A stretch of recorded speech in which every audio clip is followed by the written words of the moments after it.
Welcome, welcome, welcome to Law McArthur Live with Tim Bart.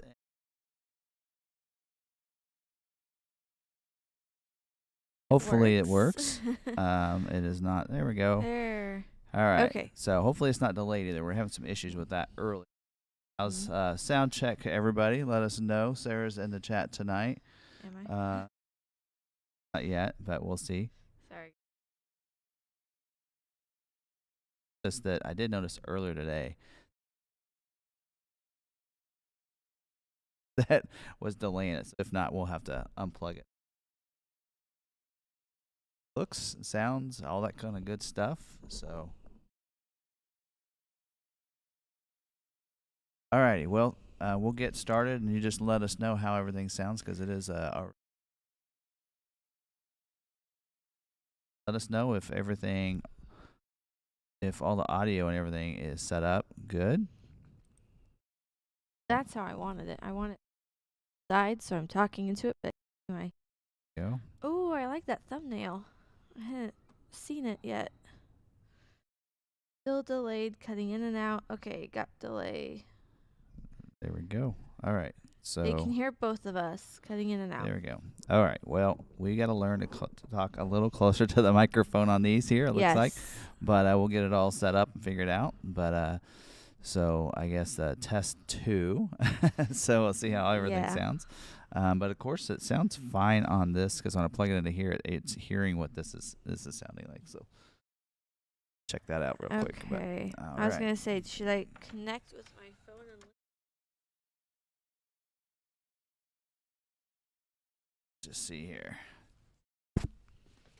How's that sound? Wait, maybe that did it there.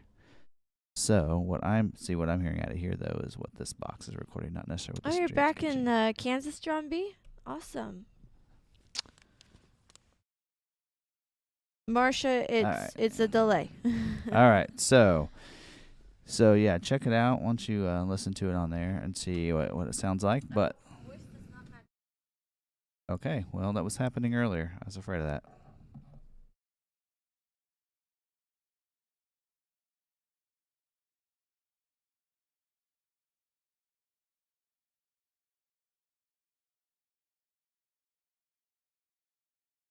All right.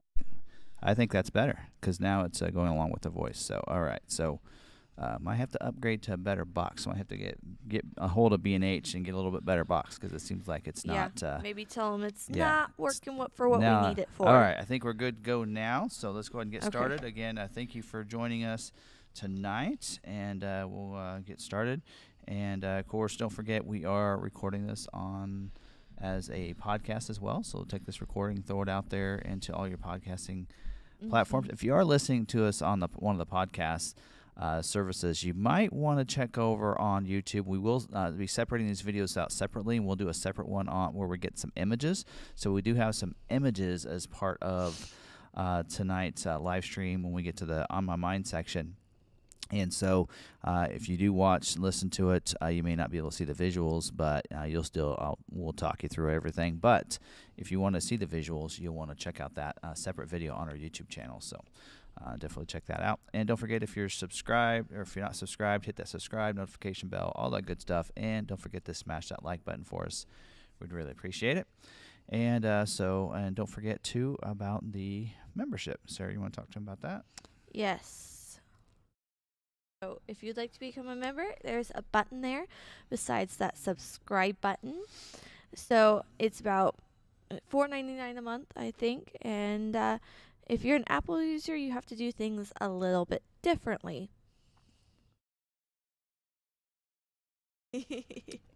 Calm off guard. You have to go into your browser, your web browser, and then go up to the link. And then the little A and big A and request desktop browser, and then you should see it. Membership, we do membership only content, so a lot walk each Saturday. We do a live each week. if we go on our trips, we do extra content while we're on the trip. Just like, a bunch of different extra content. We also do a new member packet with a couple of extra little things in it for you. So if you do become a member, send us your address so we can get that out to you. Yes, very good.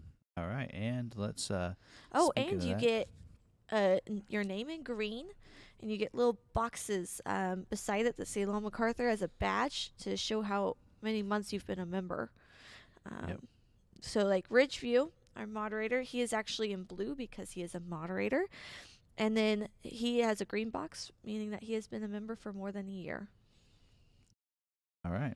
So, all right. And you want to tell us what members are in here? So that's another thing we do is a member shout out for our live streams. I know we have Roy Pass, Abbing. Mics are working great. Marine Vets. James Finch says hello all. The Deke Marshall, audio quality is improved with the new mics. All right. Yeah, it sounds like we got it back in connecting again. Yep. Scott H says hello all. And Marine Vet says hey RV. Of other Elizabeth Kittrell. David Dinkenberg. And I know I saw someone back in Kansas. We have Misty Novotny, Marcia R., some of our newer members. Wow, haven't seen Matt Lopez in here for a while. He's in here. That's good. Ragnar Khan, fear not citizens. I'm here fresh from earning my title of world's greatest couch surfer. You? I don't know. I might have you beat most nights on that one. Yes, Ragnar Khan, it was a B&H shopping spree. It was quite fun to go look. Yep. All right. So we got all those. All right, great in there. All right. So moving on, let's talk about. Don't forget we do have merch in the merch side if you want to. The link is in the description as well as underneath most of the other videos. Maybe not on the live stream. Videos that we recently. So we did a lot of Facebook videos. So what we tried to do, usually do a Facebook Live when we go to these, and we kind of go through the booth. But instead of doing it live, we did actually 4 separate recorded videos from there. So if you want to check those out on our Facebook channel, it's just facebook.com/Lon McArthur. Also, I did a video on the Pro Trailer Hitch Assist. I think it's one of the few videos out there. Ford kind of, Mike Levine had tweeted out that, hey, we got this going on at the show, which we're going to talk about a little bit later on something. And then they also mentioned something else that was going on. I'm like, oh, I want to check that out because that's a new product. That's new, something new, job 2 for the Super Duty. I want to check that out. And so we got an opportunity to do that. And a lot of people didn't go down there. It was down the basement area, and when we were there was not anybody there. So I don't think a lot of people frequent that. And I posted that video on Saturday, so you want to check that out on the Pro Trailer Hitch Assist. And what that basically uses the Pro backup camera. Trailer backup camera system. It uses that same button for that.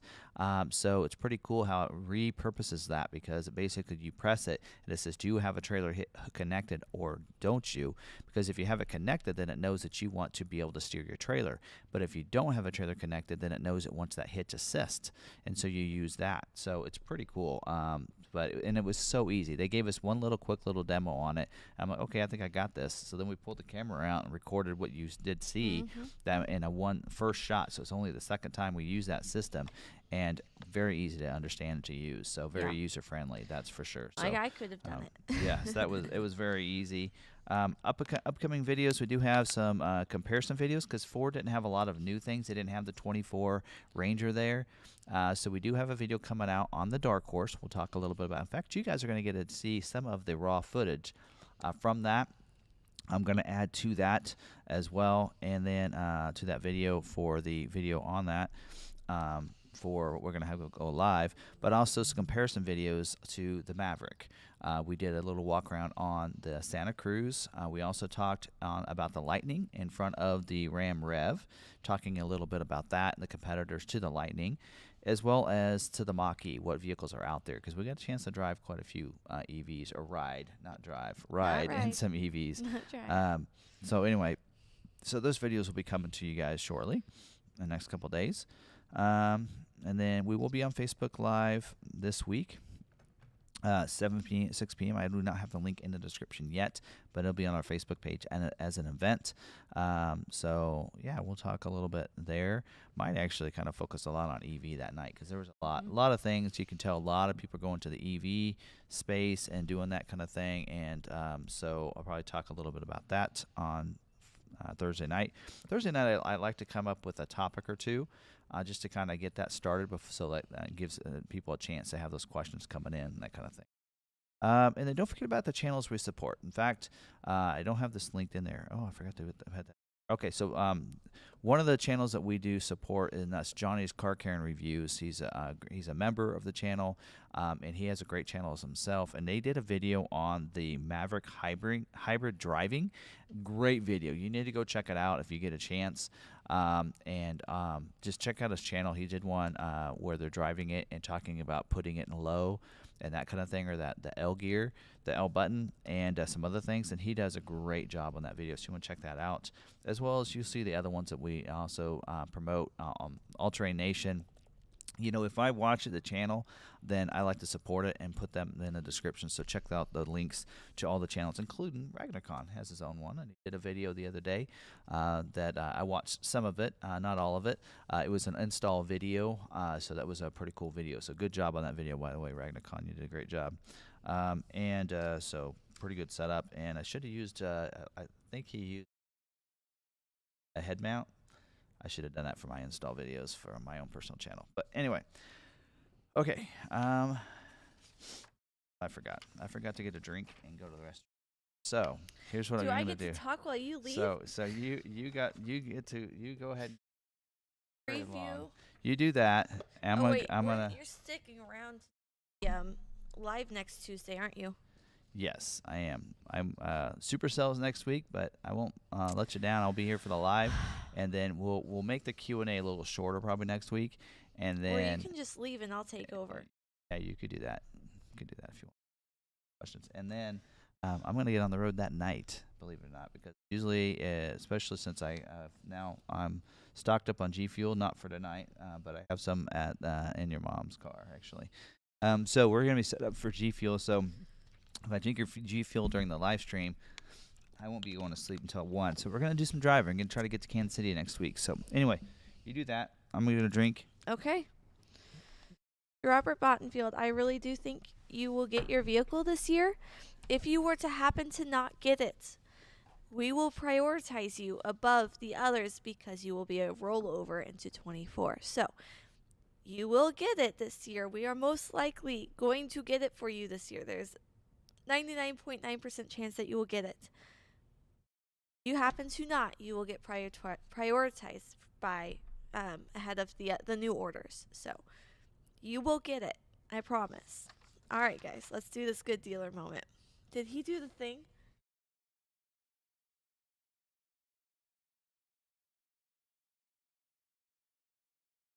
Okay. I just got my Maverick yesterday, not 401. So it was 3/31? Yeah. March 31st. Jeff Melton from Athens Ford was super informative and helped me from day one. I asked him all the questions, price, MSRP, etc. No issues. I told him let's make it simple. White, XLT, Copilot 360, and sprayed bedliner. Ordered on 9/17, built 3/6, delivered at dealer on 3:30. I picked it up on 3:31. Paperwork was about 1 hour and a half. I really recommend Athens Ford. Also, you're supposed to say go Bulldogs. You got us. Thanks so much, Tim, for all your help. All right. Thank you. We love hearing those. So that was Jeff Melton from Athens Ford. So let's see. Who can I talk to? Yes, it only picks up when talked straight into. So that's why I have it at the side so you can still see my face a little bit.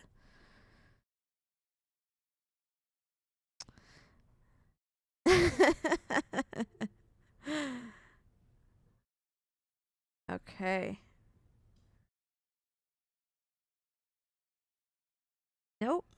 I even did the button for the good dealer swoosh. Yes, we forgot to do that. I did it. I don't need you. You have if you have it all set up, I can do it.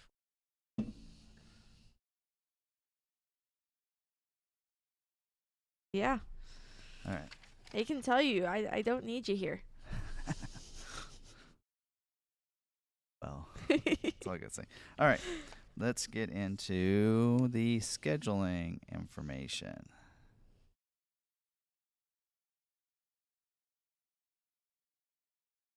All right, scheduling information for this week, and okay, so let's go over this just for a second. And make sure I check my notes. They noted that when you churn away, they do lose you. Okay, yeah. All right, how's that? How am I getting it? Am I down to below? No, that says scheduling. Okay. There you go. Nope. This is all blended together as one. Okay. So if yours is going, they can hear me. Yep. Okay.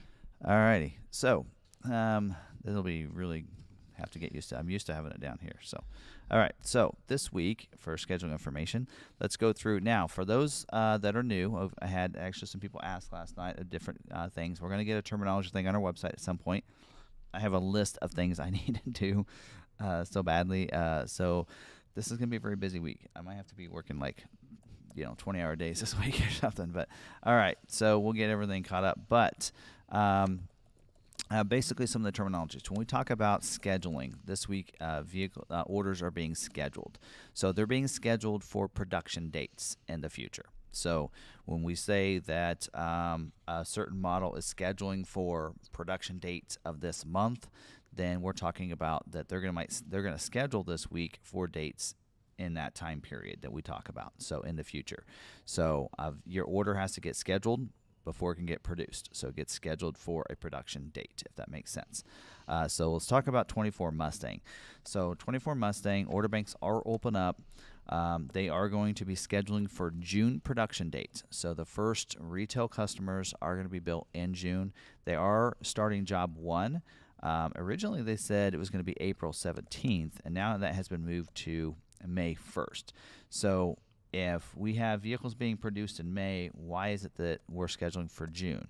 Well, you're going to have those early builds that are being built in May. So the customer dealer stock units to get it started is going to be in May, with the first retail ones being scheduled for June production dates. So that's what you're going to be looking at. Like our particular stock Mustang is being built on 5/11. So May 11th, so that week. So you can see some of those stock vehicles are going to be being scheduled for. Now, it does mention no GT performance package and no black painted roof. Also says stop build in place on Dark Horse. So right now, Dark Horse, and it looks like GT performance pack is not being scheduled and no black painted roof. So alternation, if you have a GT with the GT performance pack, yours will not get scheduled. That might be why. I looked, we have 9 allocations, or 7 allocations, which still floors me. 7 allocations this month, and for an 18-month run, we're supposed to get like 38. That number doesn't add up. That's why those are all just estimates that they're giving dealers. Like they gave us a number on Bronco, and they said, hey, we just encourage you to put more than what your number is, just a little bit, just because that's just an estimate. So, like for us, we're getting 7 allocations the first month. So it's the other 17 month, we're going to get 31. That doesn't... So I think we're going to get more than 38. So it's got to be a yearly number, not an 18-month run number. So anyway, moving on. So we do have the 23 Escape. We should be, they should be up and running now. They are supposed to be scheduling for retail only for June production dates. We do have 8 allocations. We also were told we're going to get a plug-in hybrid allocation this month, which is funny because they told us, I told you guys last week that plug-in was not supposed to be scheduling this month. So there on that one. Base and hybrid orders are retail only. Plug-in retail order banks have been shut off. You can't order one right now. Significant moonroof constraint. It went from 0 moonroofs to now 10% through July. Will result in scheduling delays. So that's kind of like every week. It's a little bit different on some of those constraints. So this week they're telling us the moonroof, they are scheduling some moonroofs, but a very small number, 10%. So keeping that in mind, to improve scheduling eligibility, retail orders with moonroofs should be amended. So they're encouraging you to take those moonroofs off. So anyway, moving on, 23 Broncos Sport. They're retail scheduling only for June production dates. We do have 2 allocations, and I think it's because we only have 2 retail orders, and that's probably why, because they're only doing retail scheduling. Balance out for 23 model year is October 14th. Tentative dates. We've seen those sometimes get longer and such, so those are tentative dates.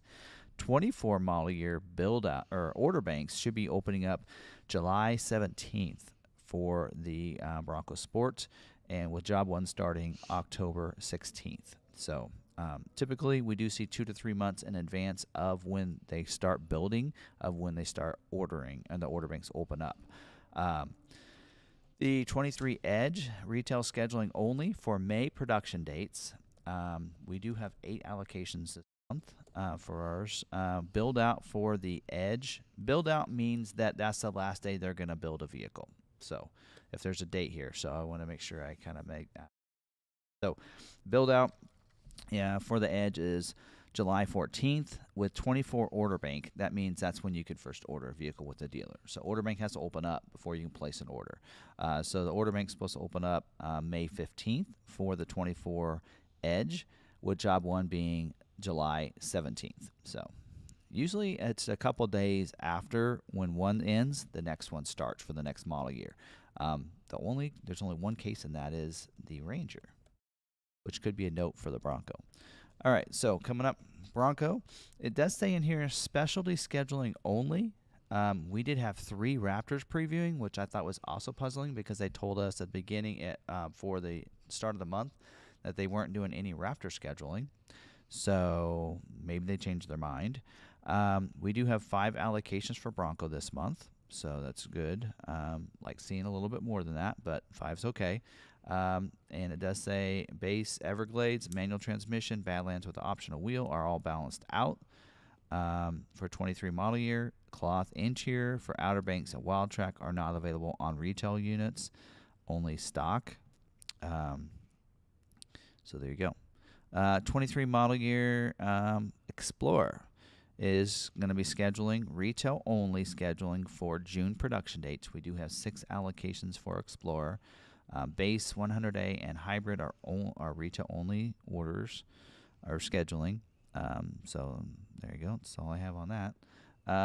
The 23 Expedition, this retail only scheduling, and for June production dates, we don't actually have any allocations this month because I don't think we have any retail orders on Expedition. We got a bunch of them in recently. Does mention to add the heavy duty trailer tow package. We're going to talk more about that in a little bit as part of the dealer news updates. Limited availability on Timberline and limited 304A, and limited availability on mahogany seats. It doesn't mean they won't schedule. It's just very limited numbers. So I've saw some people that got scheduled one time with the mahogany seats and the 304A both, and it's like you just don't know. So and then it does say retail order banks will close April 12th. We're going to talk about that as part of the dealer news update. Well, by the way, build out, which means the last day of 23 will be built, is August 27th, with the 24 model year order bank opening up June 12th, with job 1 starting the day after 23 build out, which is the 28th of August. 23 model year Maverick, they're going to be scheduling this week. Says through June 26th. So basically June scheduling. Right. We do have 27 allocations this month. We had 18 last month, if that tells you something. 27 this month. Again, those are all estimates that they gave us at the beginning of the year. And I didn't really say how many we were getting because it varies from month to month. Again, we had got 18 last month, 27 this month because we had a bunch of orders that were completed last month. So again, it's a 12-month revolving. So that's another reason for that. So don't forget, key constraints are trailer tow hitch, the splash guards, and the trifold bed cover, and the load box bed liner. Build out. The last day they're going to build a 23 Maverick is October 14th, right in line with the Bronco Sport factory, because it's in the same factory. 24 order bank is supposed to open up July 17th, with job 1 being October 17th. And I'm going to wait. I know in the Q&A, have we started the Q&A box? I'm sure you guys are going to ask questions about that, about, hey, if order banks are here but they're going to produce till there, what's going to happen? I'm sure somebody will ask a question and we'll answer it later in the live stream. All right, 23 Ranger, they will be scheduling retail only. We have 4 allocations. They're going to be scheduling for June production dates. Build out is June. Don't look at me. 26th. Why? As I said, every time I look at you, that it goes out. Yeah. But if I lean, I should be okay. Anyway, so build out is June 26th. So that's the last day they're going to build a 23. And job 1 is going to be August 7th. So August 7th. So there you go. So there's a big gap there. Normally it's just a day or two, but you have about 2 months there of not producing a Ranger, which could be a good thing for the Bronco. Order bank for 24 is tentative to open up May 26th. So there you go. 23 F-150, we're going to have May production dates. For this week they're going to be scheduling for. We have 28 regular allocations and 5 lightning allocations. They are supposed to be scheduling for June lightning orders, or build dates, I should say. And then it does say no moonroofs, no power tailgates, no additional high series tremors. That's at 402A. Or heritage packages. If you want a heritage, they got plenty in stock right now at McArthur Ford, where you can get them for like $5,000 off or $6,000. Anyway, so I digress. Anyway, no T24, which is a 20-inch all-terrain tires. It says no STX appearance packages or STX black appearance packages. No 18-inch chrome appearance package wheel. No 17-inch all-season tire, which is standard on the base XL two-wheel drive. You guys got that all. I might have to go back and rewatch that slowly. Anyway, 23 Super Duty is scheduling for May production dates, the week of May 1st and May 8th, which is the same dates as the F-150, by the way. It does say that order bank converted over to Job 2, so that means they'll be able to schedule any Job 2 options. In fact, already somebody told me the other day in one of the videos that we had that on the Pro Trailer Hitch Assist that theirs has that on there, and that theirs is on its way here. So. Yeah. Anyway, let's see here. We have 28 allocations for Super Duty. It kind of shows you 28 for F-150, 28 for Super Duties, 27 for Maverick. So, and for years and years, we've always sold a lot of F-150s and a lot of Super Duties, and that's where most of our allocations are always come from. And when Maverick is that same number, that's a really high volume, I believe, for that, in our opinion. All right. Now, let's talk about this. King Ranch Platinum and Limited availability is exhausted, it says. That means you can't order them, so, which is right. Encourage spec change to 18Y upfit integration system removal delete for the pickup and chassis. And then also it says limited scheduling on the 360-degree camera and limited scheduling on the splint bench seat. Option, and then limited scheduling on the interior work surface. So if you have those, it's probably going to be a little harder for you to get scheduled on the Super Duty. By the way, the first time seeing this build out is going to be October 1st for the Kentucky truck plant and October 29th for the Ohio truck plant. And I think most of the Ohio is Job 2 stuff, but like your high trim levels, your King Ranch Platinum and Limited, I think. Don't know for sure. If somebody knows, you can let me know. That'd be great. 24 order bank is going to open up July 17th for the Super Duty, with job 1 being 10-2 at Kentucky and 10-30 at Ohio. So, is scheduling going on this week? Or we're getting That's what we're talking about. That's what we're doing now. I'm focused on the sound. How is the sound? Good. I can hear it great. As long as you keep close to your microphone. I can't hear that. As long as you stay close to your microphone and lean in I might have to when you're talking. I might have to crank this gain up then so that I don't have to be right up on it. I don't like to eat a mic. Anyways. All right. Is Maverick scheduling this week? I just talked about that. Oh, I did. Yeah, they're scheduling for June production dates. We have 27 allocations. Okay. Talked about when 24 is coming, and that a lot of people are going to be asking questions later that we'll get to. Yeah. Anyway, all right. 23 Transit Connect van is not scheduling, and it is going away after this year. So the gain sounds better.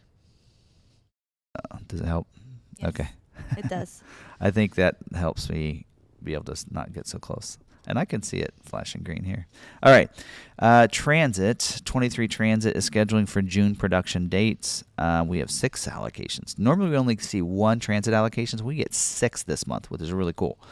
And they're scheduling for, but I think they're scheduling for the build weeks of June 5th and the week of June 12th. And there's a lot of different things not available on those. So power sliding door is not available. Limited availability on the chrome and black HID headlights. Also the high-res rear-view camera and the 360 camera. Those are all limited availability. No power outlet as a standalone option. Limited availability where included with the dual batteries. And then orders needed from dealers for remaining BEV commodity allocation. So they are really trying to schedule those e-transits and need those. They are balanced out. Balanced out means that they're sold out, basically. It means they're not going to schedule any more orders with these things on there. The power running boards, the side barn doors, that's option 59A, and vans, chassis cabs, cutaways with the 10360 GVWR and also the crew van body codes. So Mach-E does look like job 1, balance out schedulings, retail only. We do have 3 allocations, and it says standard range battery balanced out for May production, but we're scheduling for June, so that must have been in there from last week. Retail order banks closed, of course, it says Friday, April 14th for the Route 1 and GT, which I have not gotten a dealer bulletin on that. So there you go. So order banks are closing for the other 2 trim levels because the other 2 of them are already closed. So the other 2 will be closing as well. And then they're going to be doing a 23.5. A 23.5 order bank will open up May 4th. So the order banks will close for all the Mach-E's and then open back up May 4th for 23.5 model year. So it does say build out is going to be June 26th for 23 model year. So then they'll have a 23.5 model year. So, all right. I think that's about it for scheduling. Maverick is scheduling. Got it. In case y'all didn't hear that. Pretty much this week, it's almost every model's scheduling unless it doesn't plan to schedule this month. So that's typically how that will work. This is the first week for April's allocations to be used. All right, moving into the dealer news updates. A couple of them I already talked about. So, and that is, well, let me get to those. We've had some price increases. So the Bronco Raptor's gone up yet again, $5,000 this time. So they're trying to encourage people not to get a Raptor, evidently. What's going to happen is a lot of dealers are marking theirs up, including us, their Raptors, and what Ford's like, we want that money. Why are the dealers getting it? Because they really don't care about that dealer. They care about our dealers a little bit because that's who sells the vehicles. But they see that dealers marking these up, and they want some of that. So they figure if they raise the price, they get the $5,000, and then the dealers will have to lower their markup over the MSRP. That's the way I look at it. Probably what's happening. Anyway, also the Heritage Edition, the 2 doors are going up $1,050, and the 4 doors are going up $550. But you can't order a Heritage Edition right now. So, yeah, So you need to be price protected before these. So if you had an order in, if you got a Raptor order in or a Heritage Edition before April 10th, then you wouldn't have these. You shouldn't have these, and of course, unless your dealership is, well, not a cool dealer, then you're going to have it. All right, some other price increases. We had some price increases on the medium truck, and that's like your 650s and 750s. They call it a medium truck. The base series went up $300, and the destination and delivery went up $200. E-series went up. The base trim went up $250. The motorhome prep package for the 138-inch wheelbase single rear wheel went up $385. The dually went up $75. And then actually, the dually decreased. It went down. That's the first time I've seen it decrease. Decreased $75. So it went down. So if you want the prices are going cheaper is on the E-Series. And then price increase on the motorhome prep kit package on the 158-inch wheelbase. The single wheel went up $265. The dually went up $15. They got to get that last $10 and $5 there, the $15. Okay, and then the 176-inch wheelbase on the dually went up $15 as well. So, but they did decrease. Oh, they decreased the discount package, $705 on the 138-inch wheelbase, and discounted the 158-inch wheelbase discount $825, and then this 176-inch wheelbase. $735. So not a lot of things. We don't ever order an E-Series or a medium truck, but for those dealers that are out there or customers, there you go. Transit. They increased all low roof rear-wheel drive series $1,000. Also increased all low roof all-wheel drive series $500. All medium roof rear-wheel drives went up $750. All medium roof all-wheel drives went up $250. And all your high roof rear-wheel drives went up $500, and then all your cutaway chassis cabs rear-wheel drives went up $500. So there you go. Now, order bank is closing on the 23 Expedition. So that's happening tomorrow. So if you want a 23 Expedition order, you need to get in tomorrow. That is the cutoff for that. COVP, you get another week after that, so the 19th. Speaking of Expedition, somebody actually emailed you earlier. I think you were asking me last week about, or maybe that was on Monday, maybe it was yesterday, about the Expedition with the trailer tow prep package. Yes. Right? All right, so here's all the details on this. Basically, it's a stop build. So if you have the trailer tow prep package, that basically gets you the hitch, the wiring, and the trailer sway control on the limited 302A, 303A, 304A, Timberline 501A, and King Ranch 400A. You will not be able to get one for the rest of the 23 model year production. So basically, the way it reads is on October 20th of last year, 2022, we reinstituted a stop build on the 23 Expedition for limited 302, 303, 304, and the Timberline 501 King Ranch 400 series containing the trailer tow prep package. They thought it would only last till March or April, but we have resolved the technical problem causing the non-buildable condition. However, we cannot implement the solution until we change over to 24 model year. So no 23 model year orders containing the trailer tow prep pack on the affected series will be scheduled or built for the remainder of the model year. So you have two options basically. You can either add the heavy-duty trailer tow package if you have that. So if you have a limited with either the 302A, 303, or 304A, or Timberline with the 501A, or the King Ranch with the 400A, you have to add the heavy-duty trailer tow package or it will not get scheduled for production. So it's necessary. Or you can wait till 24 model year and get it without it. So those are the two. That's the way you want to do that. So anyway, of course, I've been telling you about almost every week that that's been an issue. But there you go. All right. And then there's been an update to the Inflation Reduction Act on your EVs. So if you've been wanting an EV and, normally we've been getting a $7,500 tax credit, here are the updates to that. So any Ford and Lincoln retail EV and plug-in hybrid customers who take delivery between January 1st of 23 and April 17th of 23 may be eligible for the tax credits of up to $7,500, subject to the MSRP, of course, and the income caps. So about all the SUVs have to be under $80,000. Like the Lightning has to be under 80, the Mach-E under 80, that kind of thing. Now, starting April 18th, those credits will change, of course, subject to MSRP and income caps, of course. So here's the breakdown as of April 18th. The Lightning will still get $7,500 tax credit. The Mustang Mach-E is going to be $3,750, and the E-Transit will be $3,750, so that's $3,750.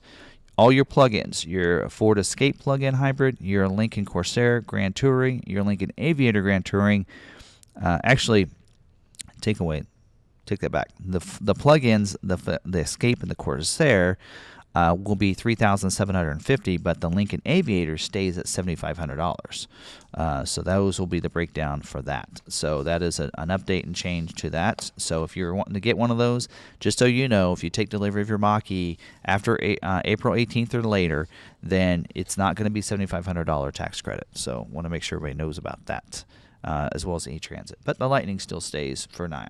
So, all right. Something else that was announced today is that there is a plant in Canada, the Oakville plant, where they're making the Nautilus and the Edge, is going to be turned into an electric facility. So they're investing 1.8 billion Canadian dollars in its Oakville assembly complex to transform it into a high-volume hub for electric vehicle manufacturing in Canada.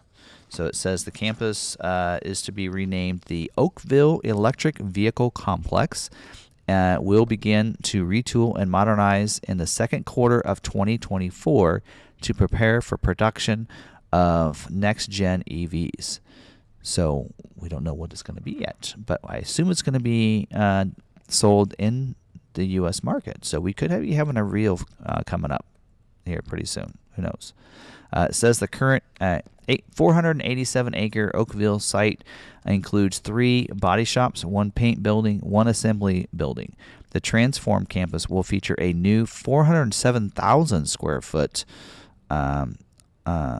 on-site battery plant that will utilize cells and arrays from the Blue Oval SK Battery Park in Kentucky. Oakville workers will take these components and assemble battery packs that will then be installed in vehicles assembled on site. So, and I love how it says arrays, which means 2 different ones, which I'm actually about ready to talk about.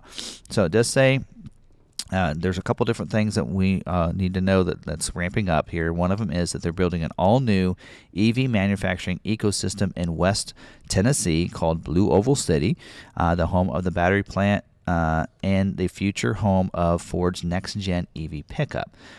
Together with 2 battery plants in Kentucky, these sites will create 11,000 new U.S. jobs and expected to begin production in 2025. Ford is building a lithium iron phosphate battery plant in Marshall, Michigan.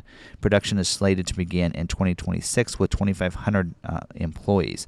One of the things they said is Ford could be the first auto manufacturer to commit to building both types of batteries, the lithium iron phosphate and the nickel cobalt magnesium batteries in the U.S. So they're giving you 2 options on certain vehicles. So that's kind of exciting. So, all right. We thought the Edge was going away, and it looks like the Edge and Nautilus could be going away because in that same plant that they build that, they're going to be building an EV, it sounds like. So there you go.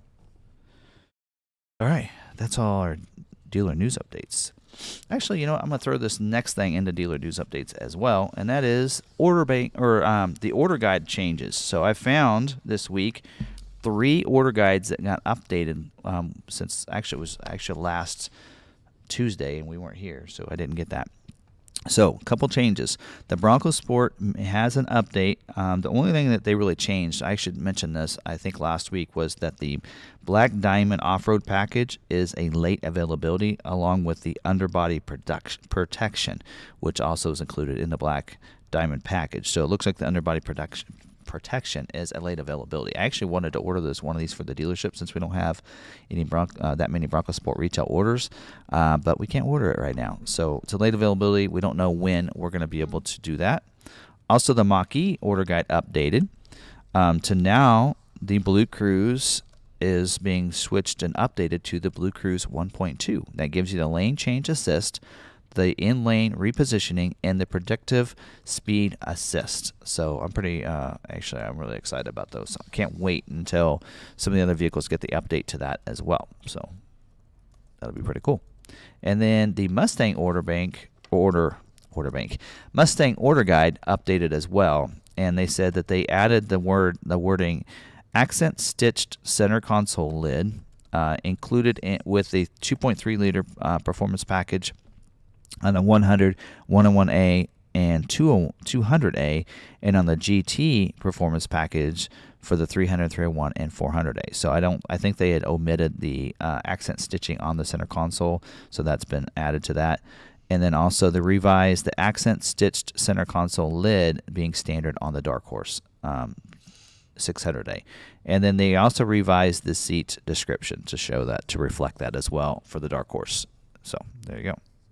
So not much, just a few things. But I always like to examine that and see if there's something that is new and changed on there. And so that's what I found. All right. So quick question. Yes. With a plug-in hybrid, I want to make sure plug-in hybrid could charge substantially. Mm-hmm. Like you'd be fine with a 110. You don't need a 220. No, I mean I charge my full electric on a 110 outlet. Yeah. I mean, yeah, but you don't need correct right now a 220 because it's not going to need as much power as a full EV. No. Plug-ins are a much smaller battery, and so because the range isn't near as in a full EV mode, the range isn't as far, so it doesn't take as much to charge it. Yeah. And so a 240 it's going to probably charge in like an hour or two. So even a 110 would probably charge overnight or 8-10 hours or something at the most. So no, you can use a 110. And since you do have the gas to fall back on. Yes. So that's what's great about the plug-in is that you can go in all EV mode. You can switch it over to an EV mode and just drive it like an EV around town. And then you have hybrid available when available. Unless you're, traveling 20 minutes to work or 30 minutes to work, like in New York. Mm-hmm. But that's a lot of stop and go. Yep. So you should be good there. But like around here, you wouldn't use much around town. It's mainly that you're going to see the battery usage on traveling to and from big cities, highway. Well, you would use the battery. You would want to go in EV mode around town. Right, that's what I mean. Yeah, when you go on highway, you would flip it from a full EV mode to like a hybrid. Because, the hybrid needs that gas on the highway to more but likely. That's what I mean. Yeah. But, yes, so that's what's great about that. That's because I'm not looking at it. And I do encourage... we were fortunate with the Lightning that we could get from here to Kansas City without any issues. And then we actually got a charger at Kansas City, which was nice. That was nice. And then when we left, we noticed there were a lot of plug-in hybrid vehicles plugged into those. It's like, if you're a plug-in hybrid, leave the plugging in on the go for plug-in for the full EV vehicles. That would be a nice respect for others. So I encourage people to do that. You don't necessarily need your EV to be fully charged. But it's a good, what somebody had mentioned. I listened to the Inside EV podcast. It's the plug-in is a great introduction to somebody that's new to it. So if they're nervous about range anxiety and such, then go ahead and how's that? And I think that's that'll better. Probably work. You can go with a plug-in hybrid because then you can learn how to start using the plugging in and that kind of stuff and the full EV, and you kind of learn some of those things. I really think it's the next step to full EV. It's plug-in. Plug-in is your next step to EV. So if you want to start getting into that world, kind of dip your toes in, start with a plug-in. Especially if you're nervous about going full EV. I think for me, my next step will be a plug-in, or because I have experience with a full EV, I could go full EV immediately, but I think I would probably stick with going with a plug-in first, just to test it for myself. Yeah, we got, we were fully charged when we got off the airplane, and then we drove all the way home. Yeah, and I had like 60 miles left because we didn't need to stop. We just kept going. But I did go 70 on the way back. Yeah. If I'd gone 75, we might have had to stop in Topeka. But yeah. But anyway. I mean, it helped because Lebo's like, hey, I need you home. Please don't stop and charge. Can you make it on one? I'm like, we sure can. I probably could have made it going 75. And weather has a lot to do with it. Between the weather and the speed that I went, I think it made a difference. All right. Yeah. All right, moving on.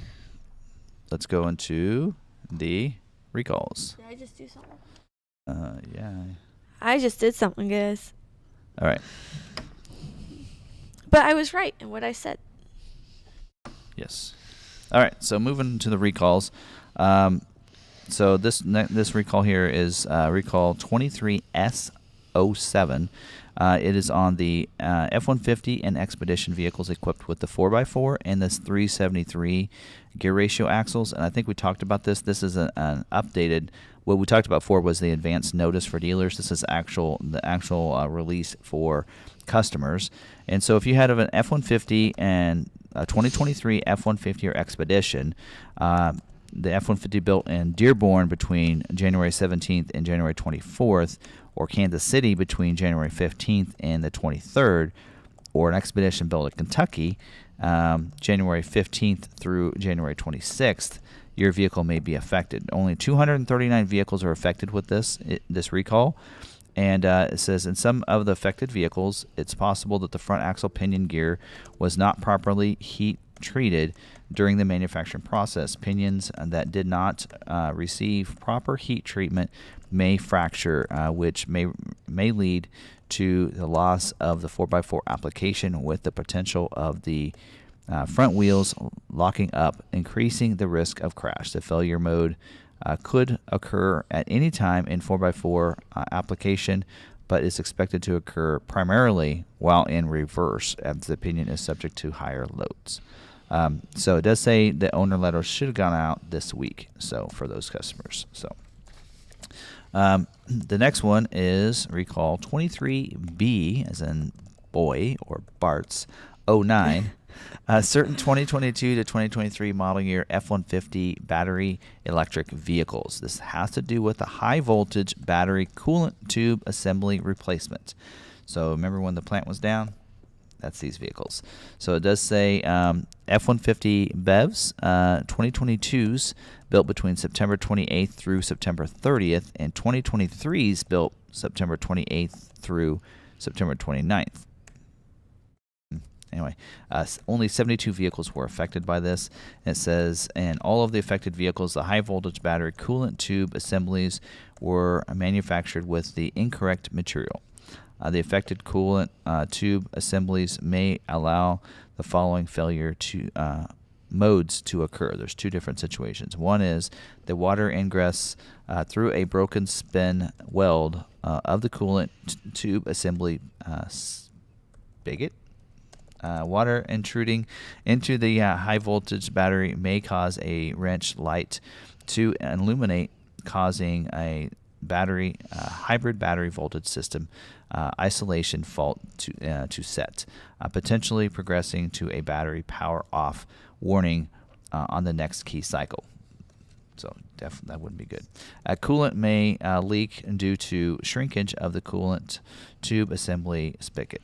It says the motor electronics coolant pump, B, the overspeed air and system, and or the hybrid battery EV battery pack coolant pump A, overspeed air and system, may set with no customer impact.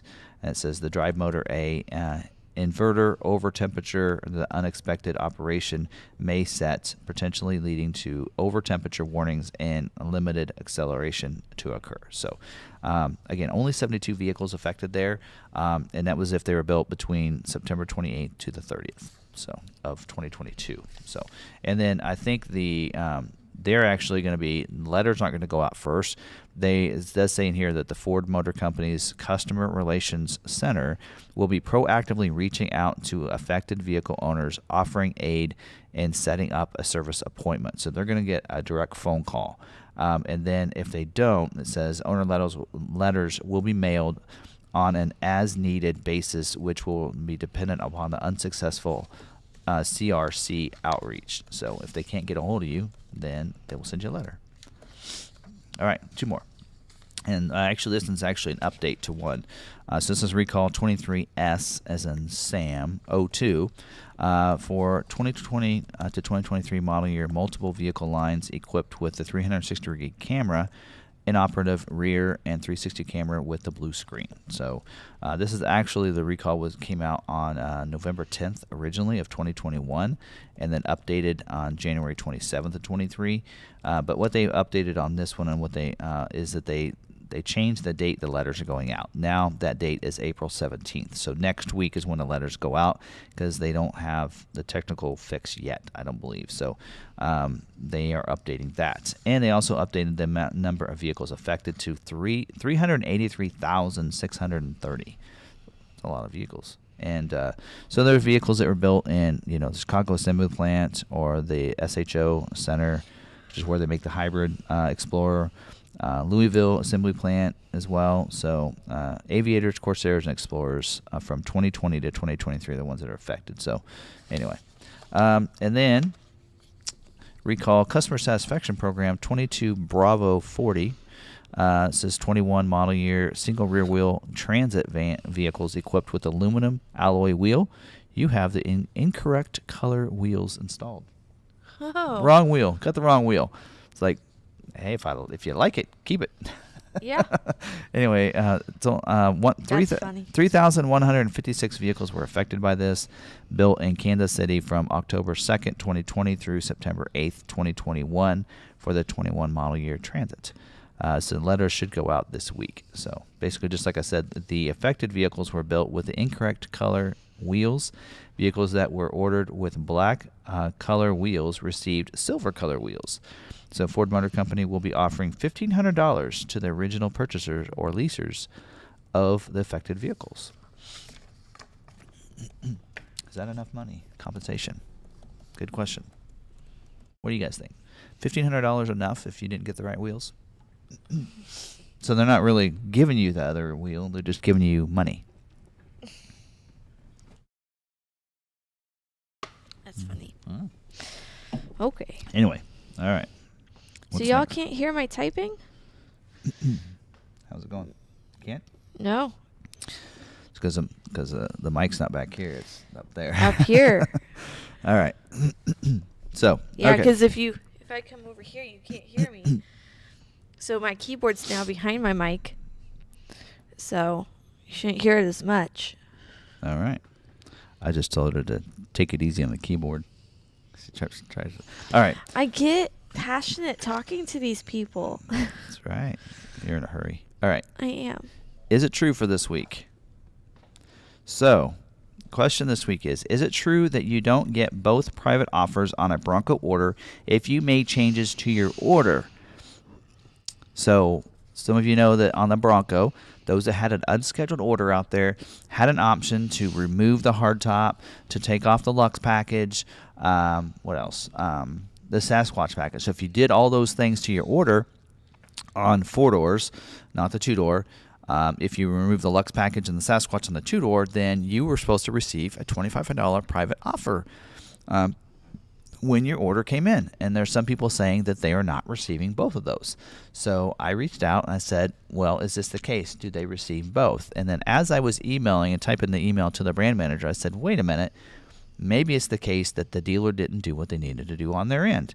So here's the email back that I received, and I was correct in that. So yes, the customers can receive both the model year transition and the order modification incentive. If a customer wanted to claim the order modification incentive, it would need to have been recorded in the CLVP system by the dealer for the certificate to be generated. if this was not done or they did it after the deadline, which was March 7th, then there would be no certificate for the modification incentive. So basically speaking, the dealer needed to go into COVP and claim this customer made the changes, they should get the private offer, and then when their vehicle comes in, they should get both their transition private offer and the order modification private offer, which could result in almost $5,000 for the customer. So there are some customers out there that are saying that they're not getting both when they made the changes to their order. So more than likely what happened was the dealer didn't go into the COVP before March 7th and declare the decision to remove those items so that they would get that private offer. Mm-hmm. And that's why they're not getting both. So if you're struggling with that, that's probably the case. In most situations, that is the case. So there you go. That's the story on that. Okay. So it is true. You do get both, kind of, if your dealership did their job. Right. All right. Now, we're going to get into what the title of the live stream says. The New York Auto Show. So we just got back from there. Yes. Not just. We got back on Friday. Had a great time. So I'm going to show you some things here as part of On My Mind. So throw that clip up there. Forgot to do that. So let's first, I have several little video clips. So I'm going to try to talk fast as I do this because some of these are just images and some are videos. So we flew in on Tuesday, and we decided Tuesday evening to have a little fun. And Wednesday, we didn't do much other than the auto show. And then Thursday evening, we did a couple different things that night. So right there's a picture of where we sat during last week's live stream. So when we were chatting with you guys, we were sitting in front of this fountain. And then the Big Apple was sitting right in front of us. So there you go.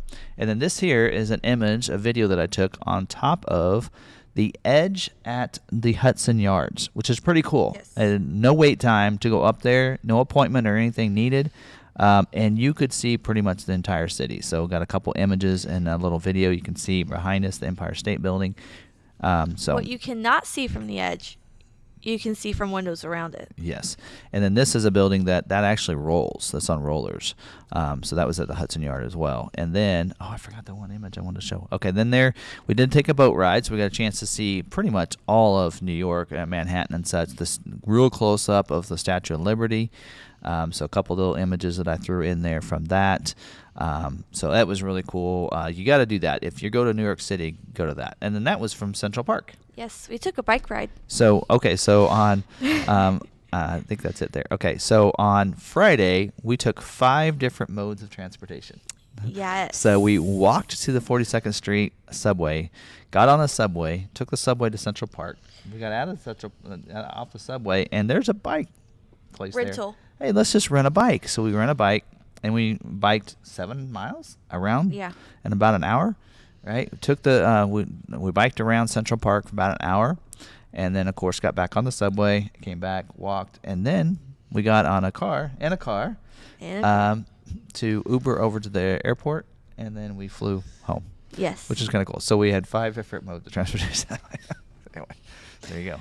Was that all 5 modes of transportation? Well, I don't know. Most of them, besides like roller skating and stuff like that. The main modes of transportation. We were on the boat the night before. Too bad we didn't do that. That would have been the other one. I was thinking plane, train, automobile. Anyway, all right. But anyway, so we had a blast. Had do some things. It was foggy on Wednesday night, so we didn't get to do the Empire State Building. Yeah, and we were sad about you have to that. set those appointments up so far in advance that we set it up for that morning that we went to go see the Central Park, and we did not wake up. Yeah, we stayed up doing tired. some work stuff. So anyway, I did walk on the glass floor. So did Tim. We have pictures. Yep, I was on the glass floor. I'll probably put. I didn't jump together. up and down on it though. I figured the people that were laying on it wouldn't like that. Yeah. I'll make a collage of a video for the members of some of our little things. Well, y'all saw a video that we posted. So. Yeah, we did. I thought we did a pretty good job this time of doing some member videos. Member Tried to do one each of the mornings. Like Thursday morning, Friday morning, I think we did a video. Yeah. Each of those, at least Friday. So anyway, we had some fun with that. So you guys got a chance to see what we're doing and going on. And when we got to the edge and everything else, didn't want to do one on the boat cruise, but anyway, it was fun. But if you are going to New York, I mean, if you want to see all the way around it, yeah, that boat cruise is a great. Do the Harbor Light boat cruise. Well worth it. Because you get to see it at sunset. Yes, and then so you get to see everything before the sun sets, and then you get to see it after dark, all lit up as well. Yeah. So that one would be fun at Christmas time with all the Christmas lights and everything. So definitely, that'd be really cool. That'd be cold water coming off there. Because it was cold this time too. All right, so let's talk a little bit about at the auto show. The booth, the Ford booth, didn't have a lot of anything new that we didn't see from Chicago. But they did. We did some videos again for Facebook, so check those out. One of the ones, we did. They did kind of remind people that don't forget those that buy a 2023 Bronco Sport, they get to go to the Bronco off-road event. So if you want to learn how to use your Bronco Sport and take that off-road, it is capable of going off-road, and you learn how to use your vehicle going to the off-road event. So all new 2023 Bronco Sport customers get that. They get access to that. So don't forget about that if you have a Bronco Sport and you purchase one. Also, the Super Duty Tremor was there. It didn't have I did that. You'll have to check out that video we did from Facebook. That was all the images we did of that. Also, they had a Bronco or an F-150 Raptor R there as well. Of course, that was included in our Facebook one too. Some of the reveals that we went to, so it was kind of cool. The first morning, they did every manufacturer did a reveal. Pretty much missed like all of the Ram Rev one, which I was so disappointed. I'm not sure what was going on with that, but it seemed like it was the same thing. Going over, because we saw the reveal of the concept Ram. But this was the actual production Ram or the future production 2025 model year, right? But some of the information on that, which we'll talk about in just a second. But also we did see the reveal on the Hyundai booth. They revealed their Kona EV.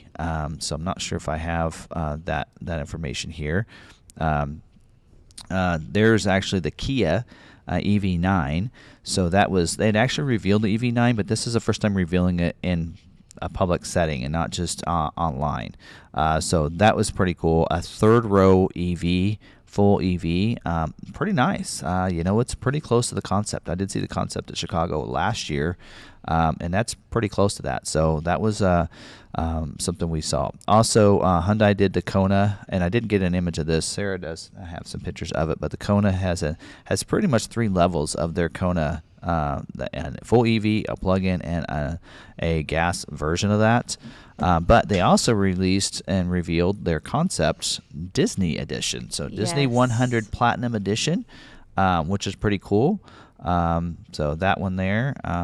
So no sound to this here, but you can kind of see that those there going on. You can see that's Mickey is the inspiration there, and there's even on the door real close. You can kind of see that, but that's pretty cool.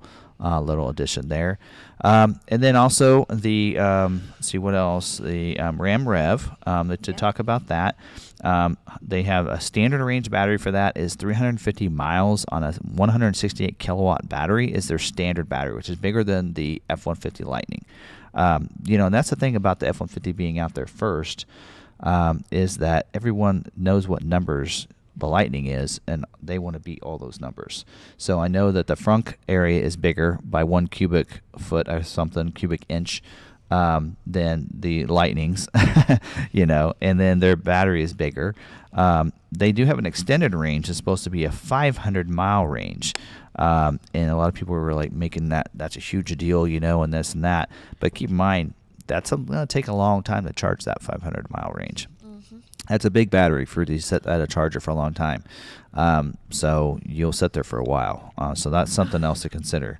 It does give you more range. I think the goal is on that bigger one is people that want to tow with theirs, then that helps them out because then it gives them that regular range.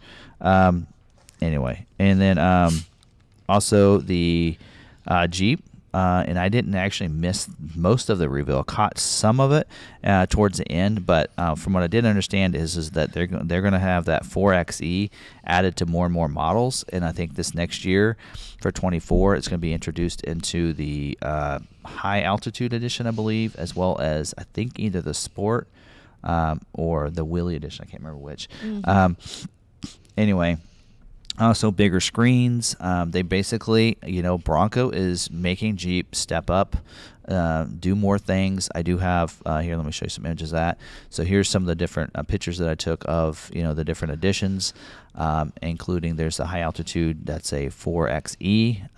That's a plug-in hybrid version of that. There's a Rubicon, and this is the dash of the Rubicon coming up next, I believe. There you go.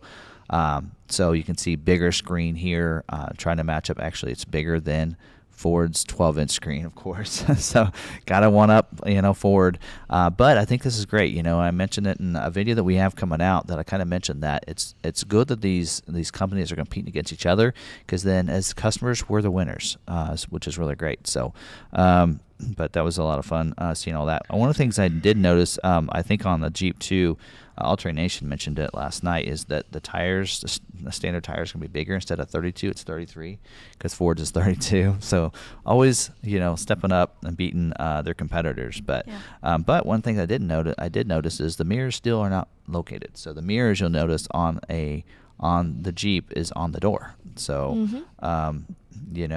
so like that one, the doors are off. There's no exterior mirror. So, and some people, that's not a big deal. That one, you can notice it's on the mirror, it's on the door as well. So for one, that makes it a little bit harder, because on the Fords, you can roll the window down, take the door off, and you don't have to worry about the top outer edge of that. You can store those on there, whereas on the Jeep, you're going to have to put those probably at campsite or somewhere like that. So. Also, we took some test drives and some EVs. So they had an EV test drive. So if you haven't got a chance, that's the auto show is open all this week. So you can go if you're close enough. You want to go, but you can test drive down the basement. Go down there. I say basement. It's the first level. It's not really the basement. But if you go down there, you can. There's a test track. Feels like a basement. Yeah, Ioniq has their own. Ford has their own, where you can do the Mach-E drive there.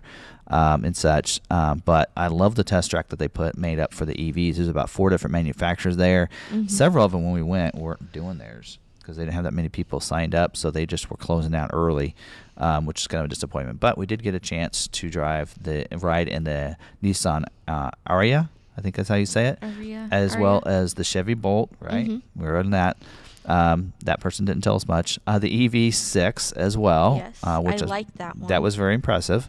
And then we did ride in this one at the Ioniq, or at the Hyundai booth there, and actually you can kind of see that's not us riding in it. That's us taking a clip afterwards, but the green one's what we rode in. And I actually like that. I like the look of that. It comes out, starts at $47,000. And it was pretty nice. Yeah, I'm kind of a fan of that one there too. I really think they're doing a good job with the 5 and the 6 there. 6 did get the World Design of the Year or something for 2023. But those were pretty cool. I did like the EV6. Was really fun. Most of the drivers would tell us facts about their vehicle, which I liked. Chevy Bolt did not. So just a little hint here. If hopefully you do a better job during the presentations during the show, because you could really educate the customer, and they may be very interested, because after the ones that I was most impressed with. Was it that Kia? Kia EV6. Yeah, the EV6. We rode in that, and I was sold. I was like, I like how this feels. I like how it's handling. I really like this. And he told us all the facts. I'm like, I really like it. Yeah, it was nice. Even the guy on the Nissan, that what he told us. I just don't like the look of the Nissan as well as the EV6. EV6 looks to me like a normal vehicle.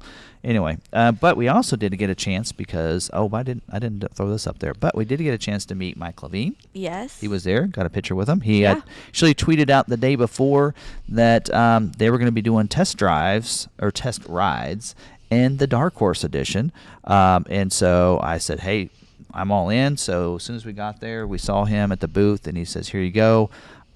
Here's instructions of where it's located, and we found our way over there because it was off-site a little bit at the at the, what was it? The Manhattan Car Club. Yeah, Manhattan Car Club or something like that. Mm-hmm. And which is really cool. So they have this car club, and they have these museum in there. But also, you can come if you need to take a vehicle for a weekend, or you need a vehicle. Then or even you can, you can loan. They'll basically loan you out a vehicle if you're part of the club. Yeah, depending on what club level you are, you can borrow a vehicle for however much time. Yeah. Probably, however much you're paying, then you're basically borrowing the vehicle. That sets how long you can borrow for. All right, so I'm going to play this video, and I actually haven't edited the video on the Dark Horse. This is just raw footage here of some of the drive, and I don't know if the audio is going to work. So, so you might have to wait until the video. Well, we're going to play it. We're going to pause it actually first, and I think what I have to do is probably going to have to mute ours to hear it. So I'm going to find. We'll find out. So let's start this, and then let me find my.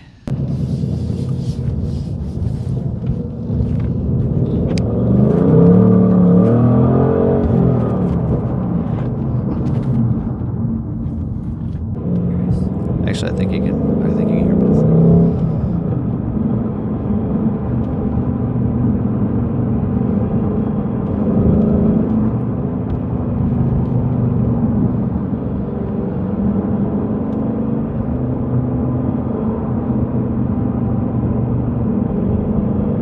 Yeah, you can hear it.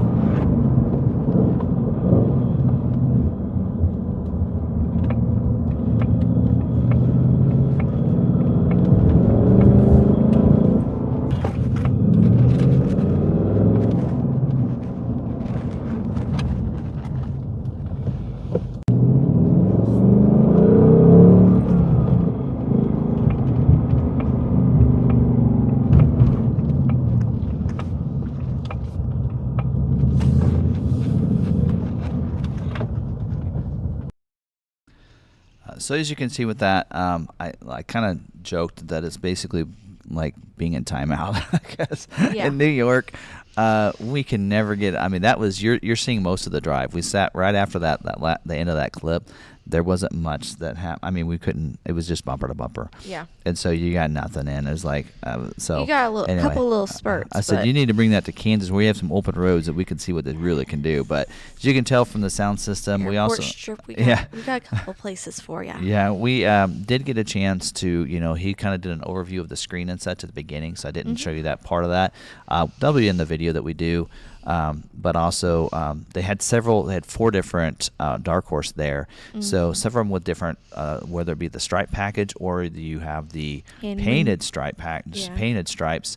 They do look different. So I got some good clips of that, as well as the different spoilers and different things. So, the Mustang brand manager was there as well.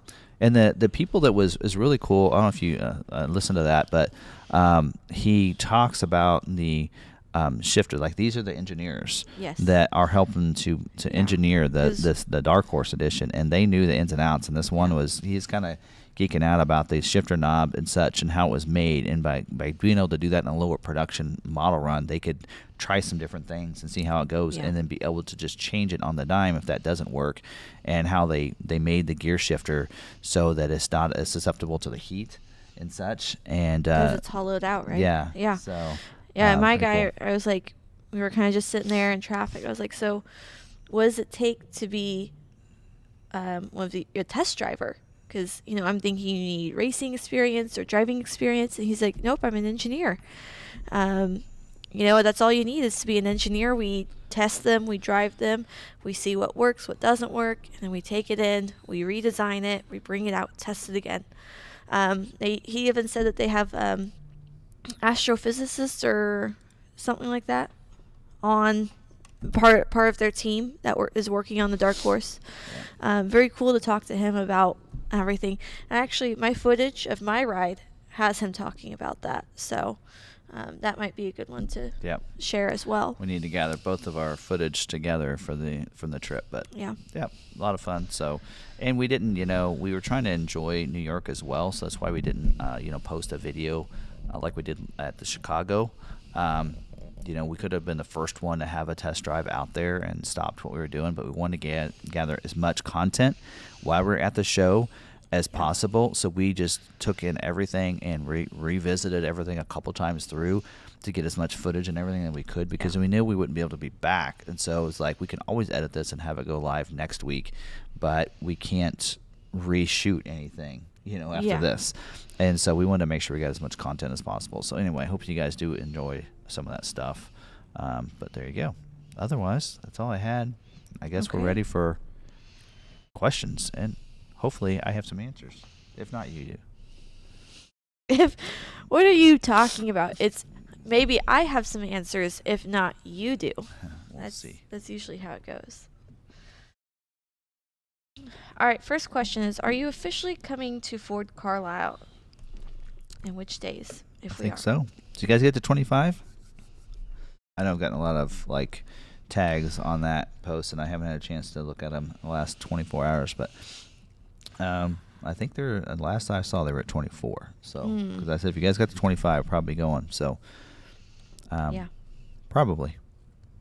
Yeah, why not? Why not? Let's just do it, because I got a trip coming up for Bronco Supercells next week. So definitely. Carlisle would be June. And then beginning of May 1st, I'll be in Tampa. But that'll be a quick there on Monday, back on Wednesday. And then, and then June, beginning of June would be that. Mm-hmm. I need to find someone for the kids. So I think we're planning on, me and my wife and her husband going, so we should be there. So we'll in fact, I think we probably, when we go to New York, if we go to New York next year, we need to take Levo. Yeah. The spouses were not enjoying the fact that they missed out on all the fun.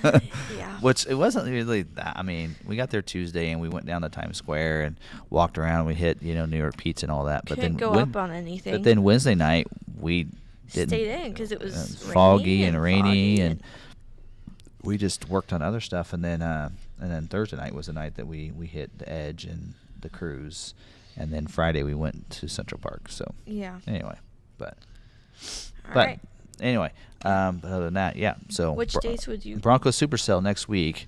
Definitely got to be. Of course, I'll talk more about it next week. Maybe I'll just leave for any talk Probably about that till next week. Saturday and Sunday, or Friday and Saturday for the Carlisle. Yeah, because it's a Friday, Saturday, Sunday event. So probably Friday, Saturday. Yeah, probably Friday, Saturday, and would fly back Sunday. Yeah. Yep, and I think the thinking is that we would, because DC and Baltimore, I don't know how far apart they are, but our thought is that I know our anniversary is like the weekend before. Yeah. And then ours is the weekend after. Yeah. And so we were thinking that we would go up to Detroit a couple days early and take a week of vacation, and we would hit DC and such, and see the sights in DC a little bit, a couple days, and then we would head up to Carlisle. So like that Thursday or something. Yeah. So I don't know what you guys are planning on doing, but I don't know. So we need to figure that out. But Robert Battenfield, where are you located? Salina, Kansas. Yeah, if you live in Salina, Kansas, you can have yours personally delivered if you would like. This is what they say. My Maverick to deliver to me when it gets built. No, I don't drive the vehicles to people. So we have other people. Yeah, we have drivers for that. So yeah. All right. I ordered a D8 or a Dark Horse with my dealer the day the banks open. I want to add the handling package. With the Dark Horse price increase, am I locked in? And can I make changes without affecting the original price? Dark Horse price increase. I didn't see a price increase. I haven't seen a Dark Horse price increase. I don't think the Mustang. Hold on. I might be wrong. Let's check.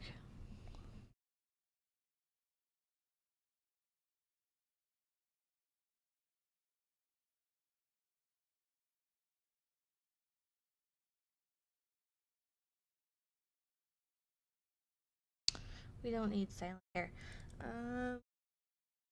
Let's see. Oh yeah, California. That's quite a bit far. That's what 17-ish hours to California from here. Something like that. Can't take the time off. Sorry.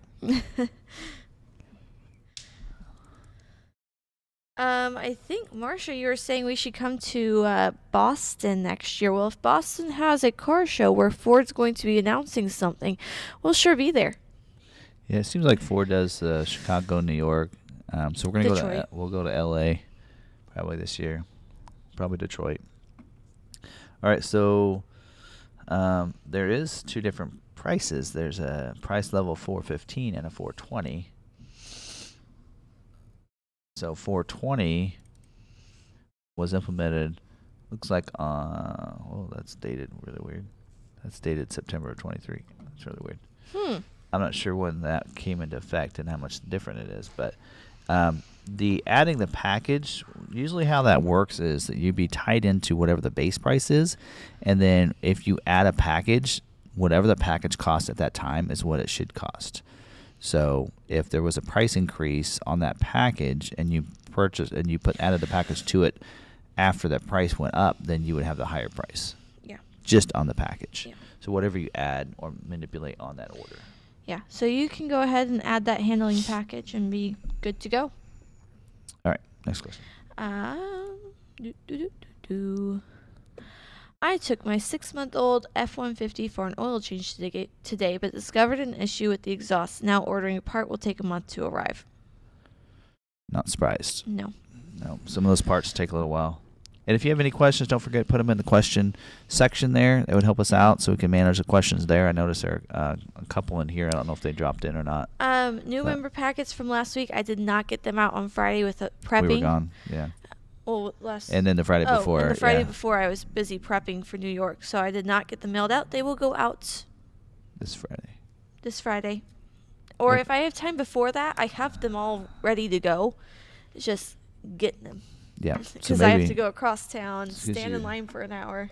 Because you edited those 3 videos, yes. So maybe we can do it before then. So yeah. Yep. We'll see. I will let you know. We can see you, Robert Bottenfield. Let's see. I need to remember to stay in front of my microphone. I took my for the Bronco, does the specialty scheduling cover the Heritage? Not limited. It'd be the Heritage for the Bronco. Specialty scheduling cover. It should be, really Heritage and Raptor. Typically, specialty is Heritage Raptor, Heritage Unlimited edition as well. So there are dealers that will get Heritage Unlimited. They'll be more of a kind of in a sense a stock order unless you talk to your dealer and you kind of says, I want that one. When you get it, I don't care what color or whatever, because dealers don't have a choice on the Heritage Unlimited edition on what configuration, 4-door, 2-door. They don't have an option of what color it is going to be. They get what they get. So yeah. But still the dealer does need to get those. So Heritage Unlimited typically, and the Heritage and the Raptors should be. So all the Everglades should already be scheduled. So that would be a specialty as well. But they've all been scheduled. So. Yep. All right. So based off of that question, I saw one below. I'm going to go ahead and select that one real quick. What does specialty mean compared to non-specialty for Bronco? Yep. So that's the same. Yeah. Okay. Just to answer that. So. All right. You got that. Does Ford have any plans to help fix or improve the Maverick's known issue with infotainment systems? They're constantly doing TSBs, that's a technical service bulletin and that kind of thing, for the Maverick and such. So as they see more and more issues, then they'll put those TSBs out there, and your dealer can always look for TSBs. But yeah. Mm-hmm. I'm not sure what that is. I don't know if I've heard of that one, but. Will the Super Duties model year change to 20, or when will the Super Duties model year change to 23? Okay, see, I covered that earlier. All my sheets are backwards, so.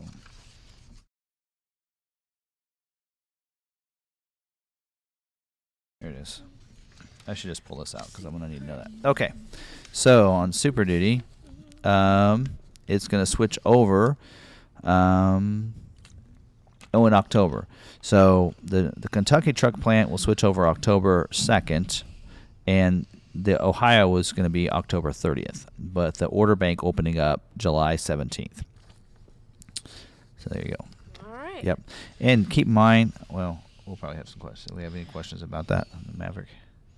Not that I'm seeing other than that one. So you'll have an overlap because, especially on the Super Duty, order banks are going to open up in July for 24, but they will usually schedule out a month ahead. So they're going to be scheduling even in September for their October build dates. So you're going to have some overlap. So you could even say, well, I don't know if my 23 is going to order, so you're going to have your dealership put in a 24 order for you.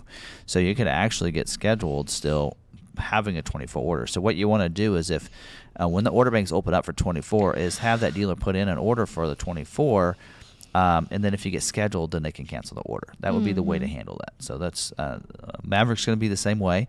Maverick looks like tentative is that the Maverick order bank will open up in July. If that's the case, the last time they're going to schedule is usually they schedule 2 months out because they're scheduling this month, which is April, for June build dates. They'll do the same thing. So for October, balance out or build out is going to be in October. So your September, August. So the last time they're going to schedule is August. So you're going to want to put in that 24 order with your dealer before the last scheduling happens for 23, just so you have that order in there. All right. Good. Mm-hmm. All right. Any numbers for how many orders in the Bronco USOB, and possibly a breakdown on how many of each trim level, specifically looking for 2-door Wild Tracks. While he's pulling that out, we do not have any information on Ranger 2024. No, and we tried to get some. I tried. I tried. Can't talk about it. I tried this guy here, and he wouldn't tell me. No. He's like, soon. He said, soon. Soon. That's all he said. Keep your eyes out. Soon. So, I don't know how. I want to figure out. I'm gonna get a calendar and see when soon. If they actually have a figure out of all these words like soon. I've got all the seasons. If anyone can figure out a algorithm or a trend or a pattern, it's him. I've got the seasons figured out. So it's always the end of whatever season. So you need to know your seasons really well. Yes. So spring runs. March, middle of March is the start of spring, right? So you got to know the first day of spring and the first day of summer. So first day of summer is June 20. Was it 21st or 20th? Anyway. Yeah. So when they say spring, it's probably going to be June. So I've learned that much. So anyway, just learn your seasons and know that when they say it's going to be one season, know that they have until that day. So yes. If they say spring, it's probably going to be May, June. We asked about summer. He said no. Yeah. Right? No, I said something about production in the summer, and he said, he's kind of looking like no. So, because I was pushing, and so you could tell because I was looking for the season, can figure that out because if the actual order banks job 1 starts in August, that's towards the end of summer. So technically, he could say yes. But we respect the yes, the keeping everything hush hush. All right, so I do have the commodity does kind of give us some numbers, which last week they didn't. And I think dealers are really stuck to their guns and not taking a lot of extra orders. Mm-hmm. And I commend them on that. But so here are some of the numbers according to this, which we might actually be good if this is the case. So I don't know how accurate this is, so you can use some of these numbers for what it is. According to this, we think that the amount of orders in the order bank right now that are unscheduled is about 4,700 or 17% 2-door orders. And then it does say 67% are total hard tops. That would be with 2 doors. So 50% of the orders are two-door hardtops, and we know the production numbers are not that high, right? So, so basically they're saying 86%, 87% of the orders, and then, well, wait, that's not, that says total number, but then this says 87. I don't know. That doesn't make sense. Anyway, all right, I don't know, but. And then they're saying 13% of the orders are soft top, and a total of 87% are hard tops. So, oh, that's their capacity.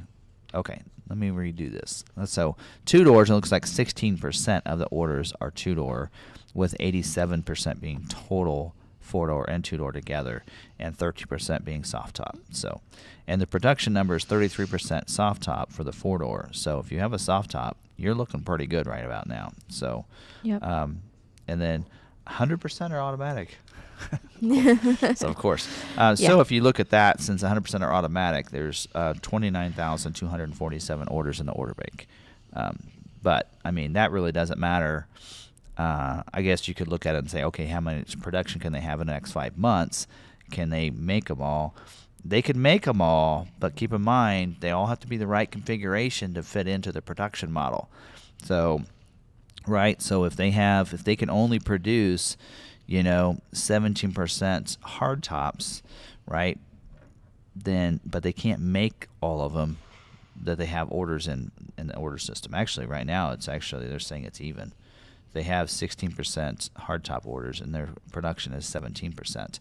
But we're at our dealership, we're way over. We're like 50-50 hardtop, two-door to four doors. So I'm hoping that other dealers said, oh, they cap themselves out, and then they have less, and then they can give the dealers that have more those allocations. So I guess we'll see. So any other numbers on those they want? Sasquatch. 54% of the orders in the order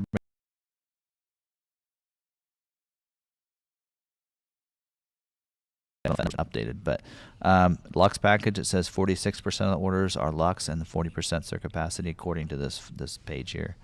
What else? 2327. Actually it's pretty even. I don't know how those numbers stack up. It actually says 66% of the orders are 2.7, and well, I guess there would be the 3.0 availability, but anyway. There are 3,000 heritage orders, which is 10% in the order bank. They're not saying what their capacity is. So anyway, 20% of the orders are wild track, which I think they said 23% was. This says 15%, so this hasn't been updated to the what they gave us last a couple weeks ago, because 23% is what they gave us a couple weeks ago. So anyway, I could go on and look at this stuff all day long because I haven't had a chance to look at it before the live stream, but I could geek out on that all day long. So I'll stick to the questions. All right, we don't have very many questions.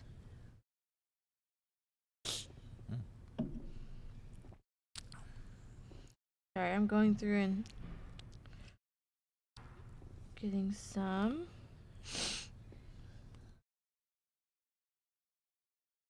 We went over that one. Is the Bronco allocation for both two-door and four-door? Yes. Yep, they're all considered. The only thing that's not considered in there is going to be your Raptor. Raptor's always manually allocated. Those aren't considered into your allocation. So when we say 5, if we get any Raptor allocations, those would not be considered in theirs. Those are done separately. Heritage Limited as well is done separately. So, yeah, that's all. Should be two-door, four-door, and that kind of thing. All right. Thank you, Donald.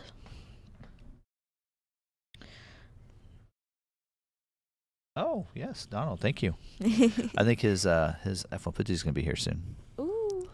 Yeah, I'm really looking forward to it because we didn't do it our member video last week, so I'm really looking forward to doing some checks on some orders and see how they're looking. So yeah. All right. Did you see any new Maverick competitors in New York?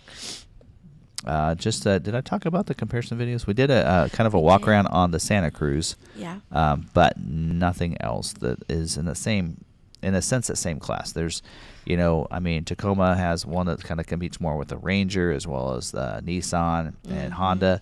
Yeah. But nothing that there really wasn't any major reveals. Most companies were revealing EVs. Yeah, that's the big thing right now is the EV. Yeah, most of them are doing EVs. Even Toyota had some EVs. They weren't doing a reveal, but they had some EVs. I was surprised to see them. Yeah, they have their one EV RAV. and one plug-in. Yeah, and so then their Prius is a plug-in. It's the BZ and a couple of numbers, and that's their.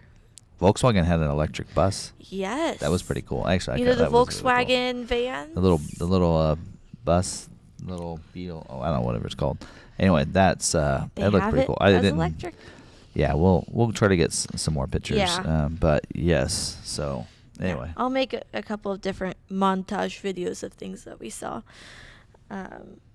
Thanks, Marcia, for joining us. She's checking out. She's got a busy day tomorrow. All right.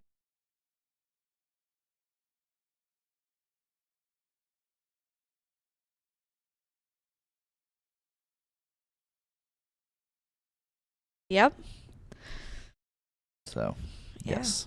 All right. I got a t-shirt too.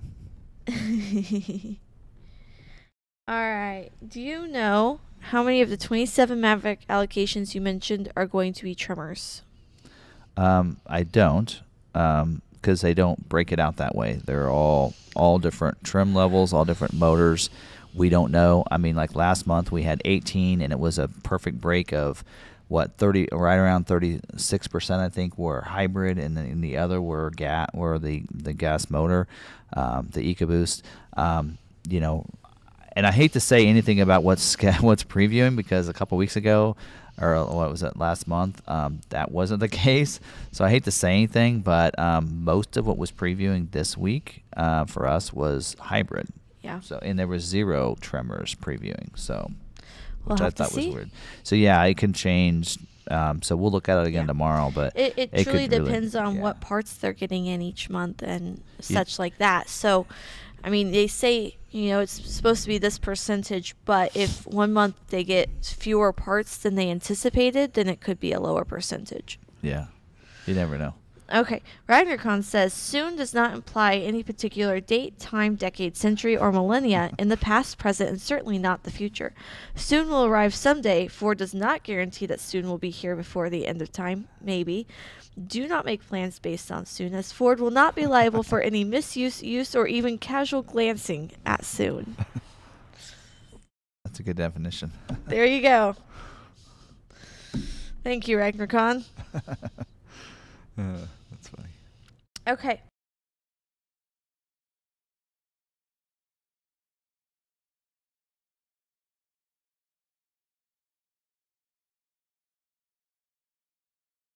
Cool. Are we down? Mine's not working. So 24. There we go. So on Ford's getting out of the transition private offers. So price protection happens within the model year. The transition private offers are from year to year. So typically what happens is they're saying they're no longer going to be doing transition private offers anymore. So if yours doesn't get built, because they're saying we told dealers how many orders to take and how many orders to put in. So because of that, they're not doing that from 23 to 24. So they're saying you will be at new pricing when you have to put in a 24 order. So, but. All right. Brandon, we'll see if that holds true, though. Yeah. Brandon Jones says it's the BX4Z, and the Subaru is Solaris. E-Solaris.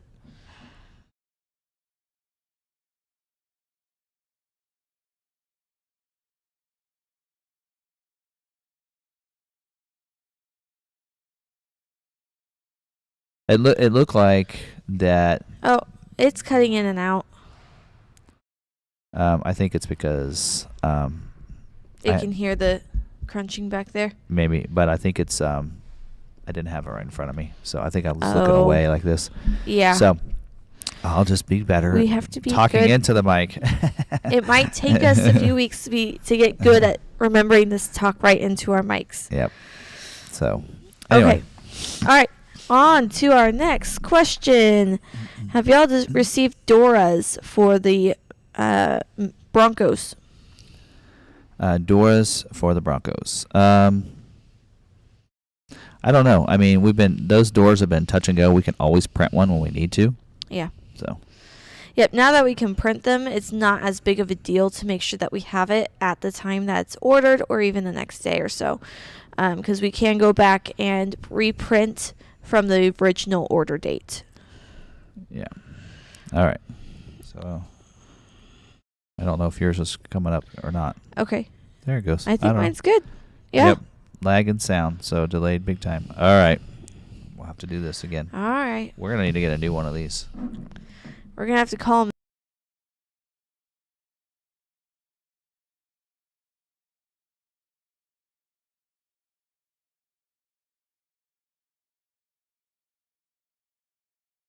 It's not. There. That. Can we hear? Is it better? Hopefully it is. Hopefully. We might have to tell them that this one has something wrong with it. We need something else. Yeah, I noticed that. It lasts for a little while and then it goes out. Yep. Now it says the audio is faster than the video. Huh. Well, we'll see. We'll give it a second because it is about 10-second delay. You can listen to it if you need to. Oh, yeah. All right. Yeah, we might have to get an upgrade. I'm not on my phone. We have one. There's one. I'm checking audio. There's one upstairs at somebody else's. Maybe we can borrow it to see if that has the same issue. I'm just checking audio. All right.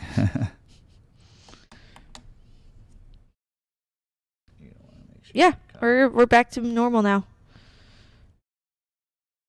Yep. All right, so we're good. So I don't want to have to unplug that every so often, but thanks for letting us know. Yep. Alrighty, on to our next question. Will my ordered F-150 XLT with 5.0 with trailer tow package include that new automatic self-driving trailer hookup feature you showed at the auto show? All right, so I don't know on the gas version. I know on the Lightning it's going to be available as an over-the-air update. I don't know if you have.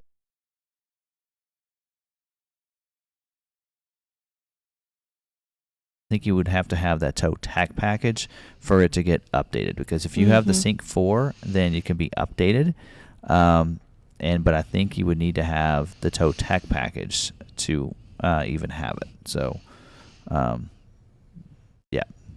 And I kind of felt like it's not one of those things that's that if you're good at already backing up, it's almost like it's just doing it automatic. So it's for people that are novice and they're not as good at it than anything. So. Yep. All right. Dealer said I was NSP today. I am out of luck. Am I out of luck this week or on Maverick, or should I check tomorrow?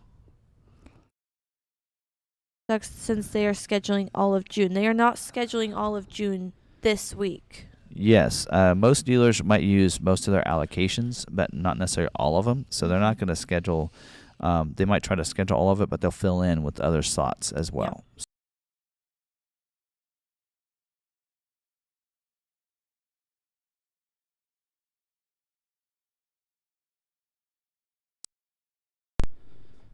How about that? There we go. Are you doing better now? What did you push? There's a.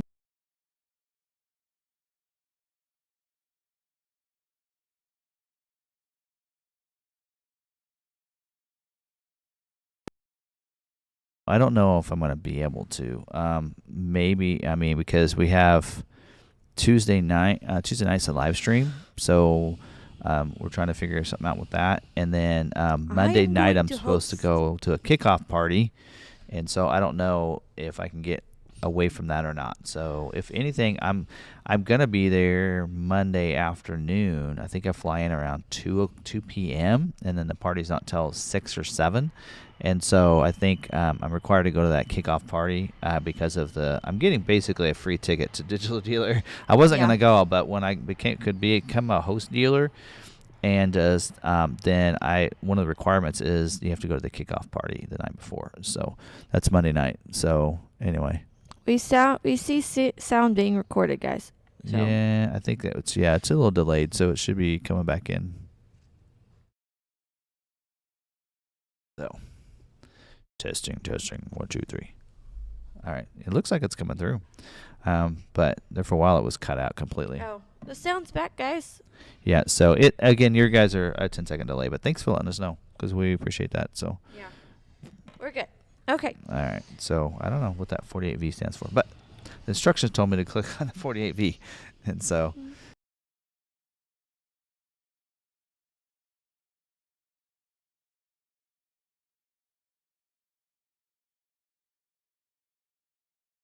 Priority codes to 10, which doesn't do me any good. What can I do to get scheduled? Check to see what you have on your build. Yeah. Yep. Make sure you don't have any constraints. And then check with your dealer because, Yeah, like we have a bunch of orders, so it's going to take a while to get all of our orders through. Yeah. Because, they're going to be, scheduling, through, probably August. So, you have 4 more months of scheduling. So it really depends. So. Okay. I'm checking this, guys. I'm listening to it, and it sounds great, guys.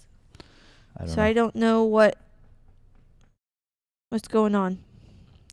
Maybe are you talking I don't know. It looks like it's registered. Hello? Yeah, we see it registering. I hear it on my phone. Again, we're probably just delayed a little bit. Anyway, it shouldn't be delayed that much, though.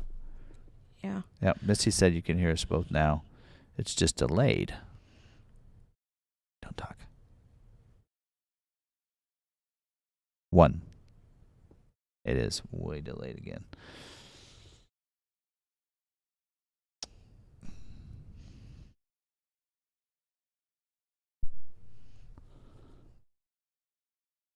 Again.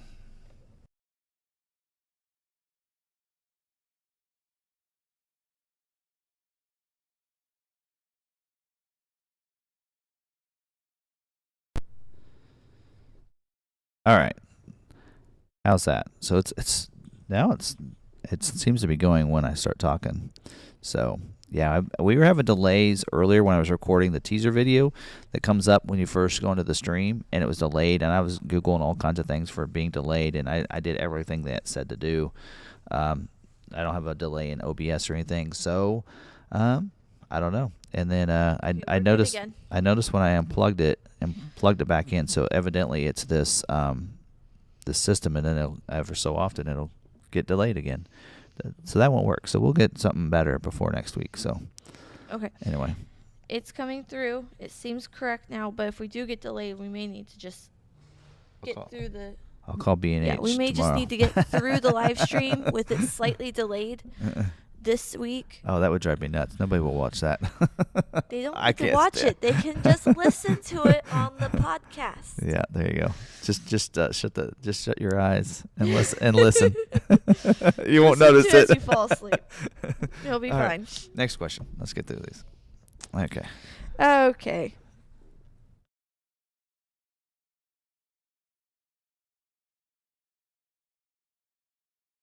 She's not talking. I can tell you that. Sorry, guys. Like, it's delayed again. No sound again. It's like, no, she's not talking. It's hard listening to myself and talking. When will 23 Escapes get delivered? I don't know. They told us the okay to buy was going to be really soon, but they didn't tell us any kind of date of when that'll be. Okay to buy means they can okay to ship it, and the dealers can sell them, basically. Because once they ship it, then it's basically in the dealer's hands and such, because once they let the shipping companies take it, then they don't have a choice. So that they call it the okay to buy, meaning dealers can, customers can buy them. So they told us that was going to be happening soon at the beginning of the month. So it should be hopefully any time. All right. And I can answer this one, does the Copilot 360 package give you a full-size spare on the 2023 Maverick XLT or Lariat EcoBoost? No. You have to have the hybrid to get it with the Copilot 360. On EcoBoost, you can only get it as a optional equipment. That's correct. That package on the hybrid gets it, but on the EcoBoost it says not. Bye, Mahathi. We'll see you next week. Bye. See you at Supercell. Well, I'll see you on here next week, Tuesday before then, but maybe. than Supercell. Maybe he's just going to skip since he gets to see you in person. It could. All right. Do you have any more information about the Mustang GT build dates? No, as long as you don't have the GT Performance Package, looks like they could be scheduled this week. Mm-hmm. So, like we said earlier, the GT Performance Package, the GT Performance Package are not scheduling, and then no black, and then no Dark Horse, and then no black painted roof. So, Marie Vet says, have B&H listen to your video, and they can help you troubleshoot the problem. yes. All right. I need to watch it. Just listen. All right. So, any news on Maverick plugin? No. Nope. That was an easy one. What email do I use to send my address for the packet? If you go to the member info video, I have an email specifically for members to use, so you can use that one. Or the FordVideoGuy@gmail.com is a good one for me. So you can see that one is for Tim. This one's for me. And I'm the one that does the member packets, so go to that one. All right. Has Ford announced when Maverick banks will open? No. What? We just talked about that earlier. Yep. Order banks? For 24? Yeah. Yeah. So runs along with Bronco Sport. So we think in July 17th. And again, those are tentative dates. Just like last year, we did see it move back a whole 6 weeks. So, last year they said August 2nd, and it was September 15th. So just keep in mind that could happen again this year. Yeah. So Trivia question: what was the last year of production for the Ford F-100? I don't know. You don't know? I don't know. See, I don't know all the answers. Derek would know. Yeah, that was before my time. I Our started GM selling 21 years ago, so that's Our before my GM time. would know that trivia question. He's pretty good with that stuff, with those history. Oh, I wonder if it's on our legacy wall. No, I don't think it is. Maybe. I don't know. All right. Hello, Tim and Sarah. The dealer told my friend that his Maverick was set to priority 1 today. I've only heard of the lowest of priority 2. Can you confirm? Can an order be set as a priority 1?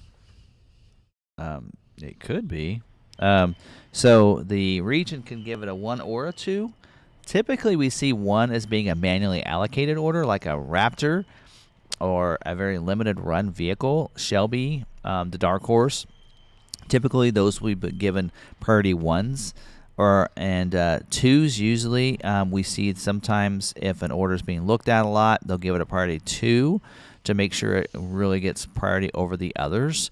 But on the what model was that on? Was that on a Maverick?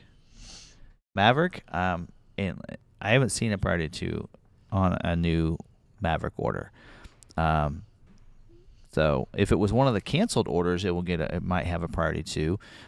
They're given priority. So if it was one that you had last year and got a VIN number for a 22 model year, and then it got canceled and they had to re-put it in there, those were all priority 2s. So that could be a case. And if you're not scheduled yet as a priority 2, you need to look and see what's on your order. Because I guarantee you there's something holding up like splash guards or protective film or a tonneau cover, and you need to take that stuff off.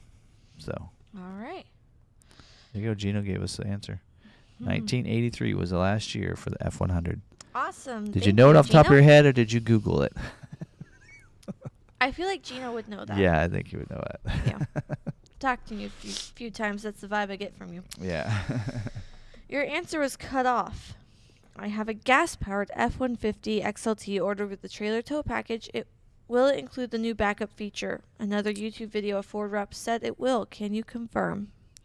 I cannot confirm.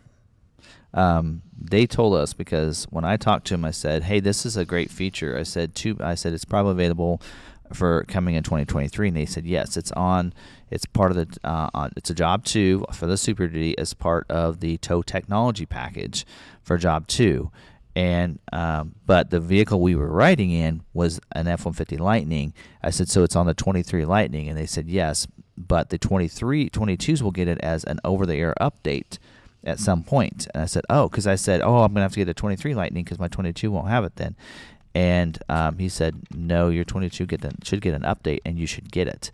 So I assume as long as you have the tow technology package, you'll get updated and get the feature. Yep. So it should be part of a tow tech package feature, because along with, basically it's included with the Pro Trailer Backup Assist. So if you have that, you should get it as well, I would assume, because it uses that same system. I don't know if I said that, but it uses that same button.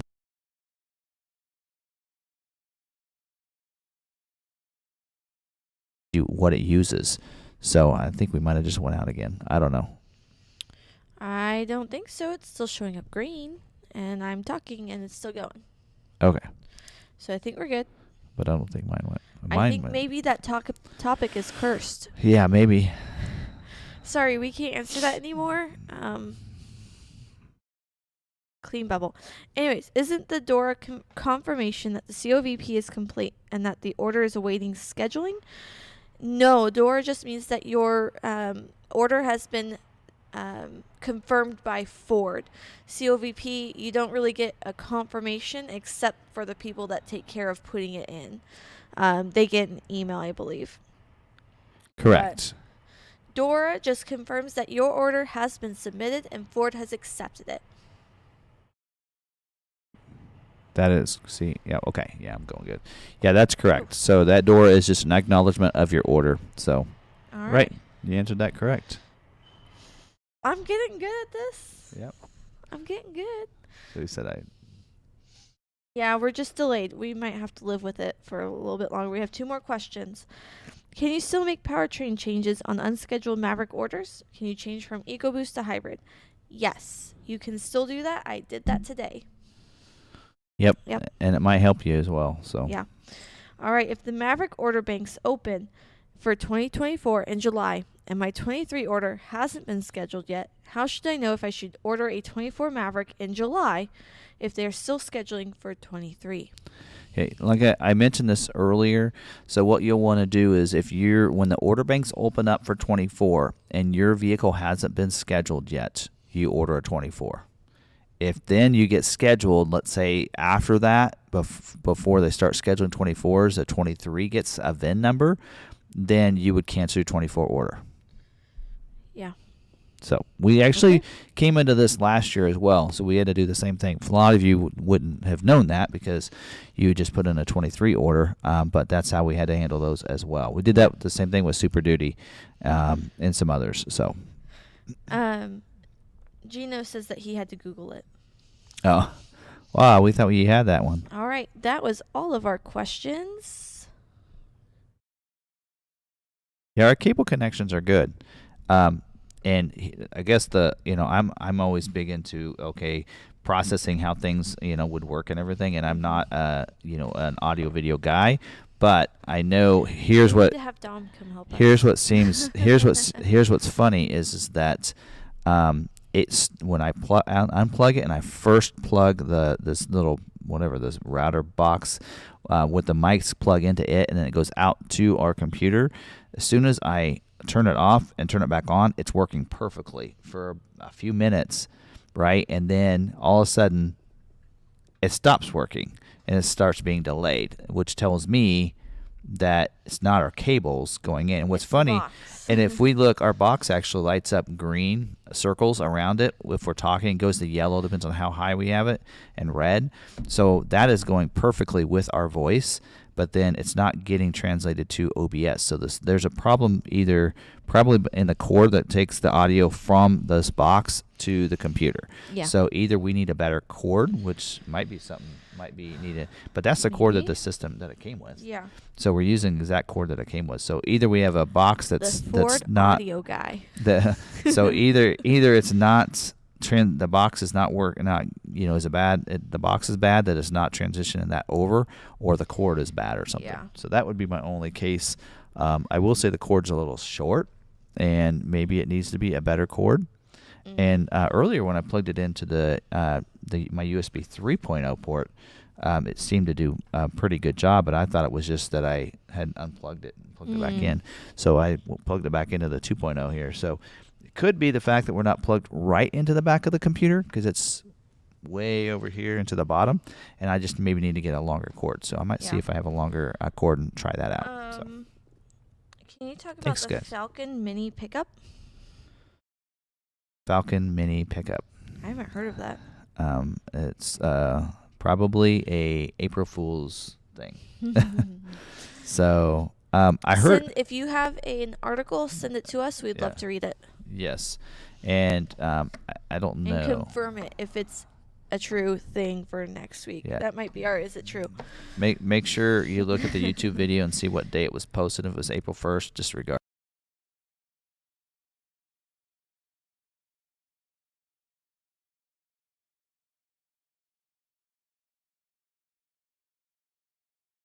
On at all. Hello. Okay, now it's majorly problem. Okay. There will not be a difference going from 24 or from 23 to 24. We don't know. We don't have any information yet. But usually it won't be a big change. It might be small changes to the packages and such, right? Yes, it could be some feature changes. We may see all-wheel drive in a hybrid. We don't know. Last year, trimmer was new for this year. That wasn't in a 22. Black appearance package was new, that kind of thing. So there could be some new trim, something like that introduced. But a look refresh probably won't happen for another 2 years. Yeah. So usually usually 3 years in, we'll see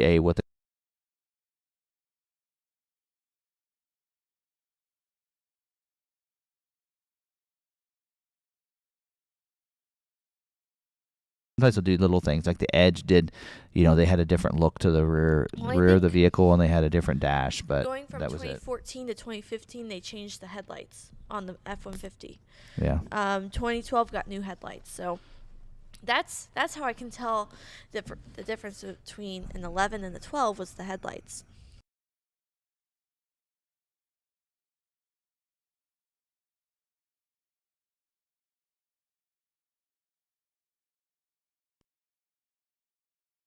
But not up there. Do I need to?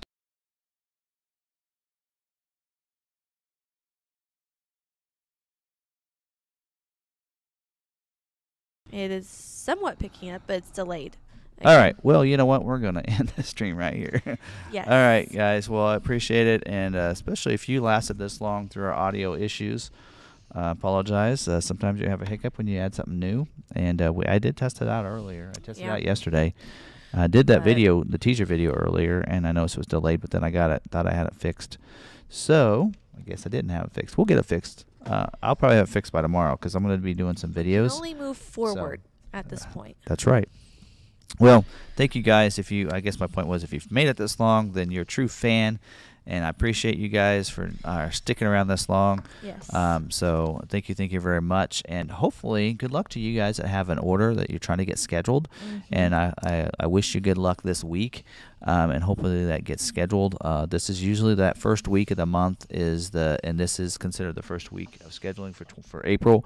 That's the big week for a lot of models. F-150 and Super Duty, they schedule multiple weeks, but most models will schedule most of the bulk of their orders as long as the dealer has orders that fit what they're looking for in that first week. And so, especially those for the Maverick, this will be the week for you. So hopefully you guys, good luck to you. So otherwise, anything else? Nope. She's not paying attention. I'm answering a question. All right. Well, anyway, other than that, if you have any questions, speaking of that, don't forget to go ahead and email us if you could. If you have questions regarding like stuff like that, email most of those to FordVideoGuy@gmail. I have a bunch that I need to respond to, and I'm not able to get to them as quickly. And we actually have it programmed in for Sarah to answer questions, email questions on a daily basis. Gives me good practice. You can get probably a lot of your questions answered a lot quicker if you send them to the FordVideoGuy@gmail. But if you have a sales-related question, go ahead and send them to me. Or I'm good at going through and sorting them into what I can and can't answer. And so if I can't answer, I send it on to Tim. I will forward it on. So I'm almost like a catch-all. So if you want to, you can just send it to Ford Video Guy, and then I'll get it over to Tim. Or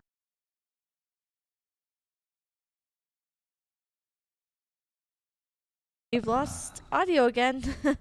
So, okay. All right. Other than that, I don't know if mine's going or not. Maybe. Looks like mine's louder. Yes. Well, anyway, thank you for watching and listening. Yeah. And we appreciate it. And till next time, stay positive, be kind to one another, and be kind to yourselves. and we'll see you in the next video.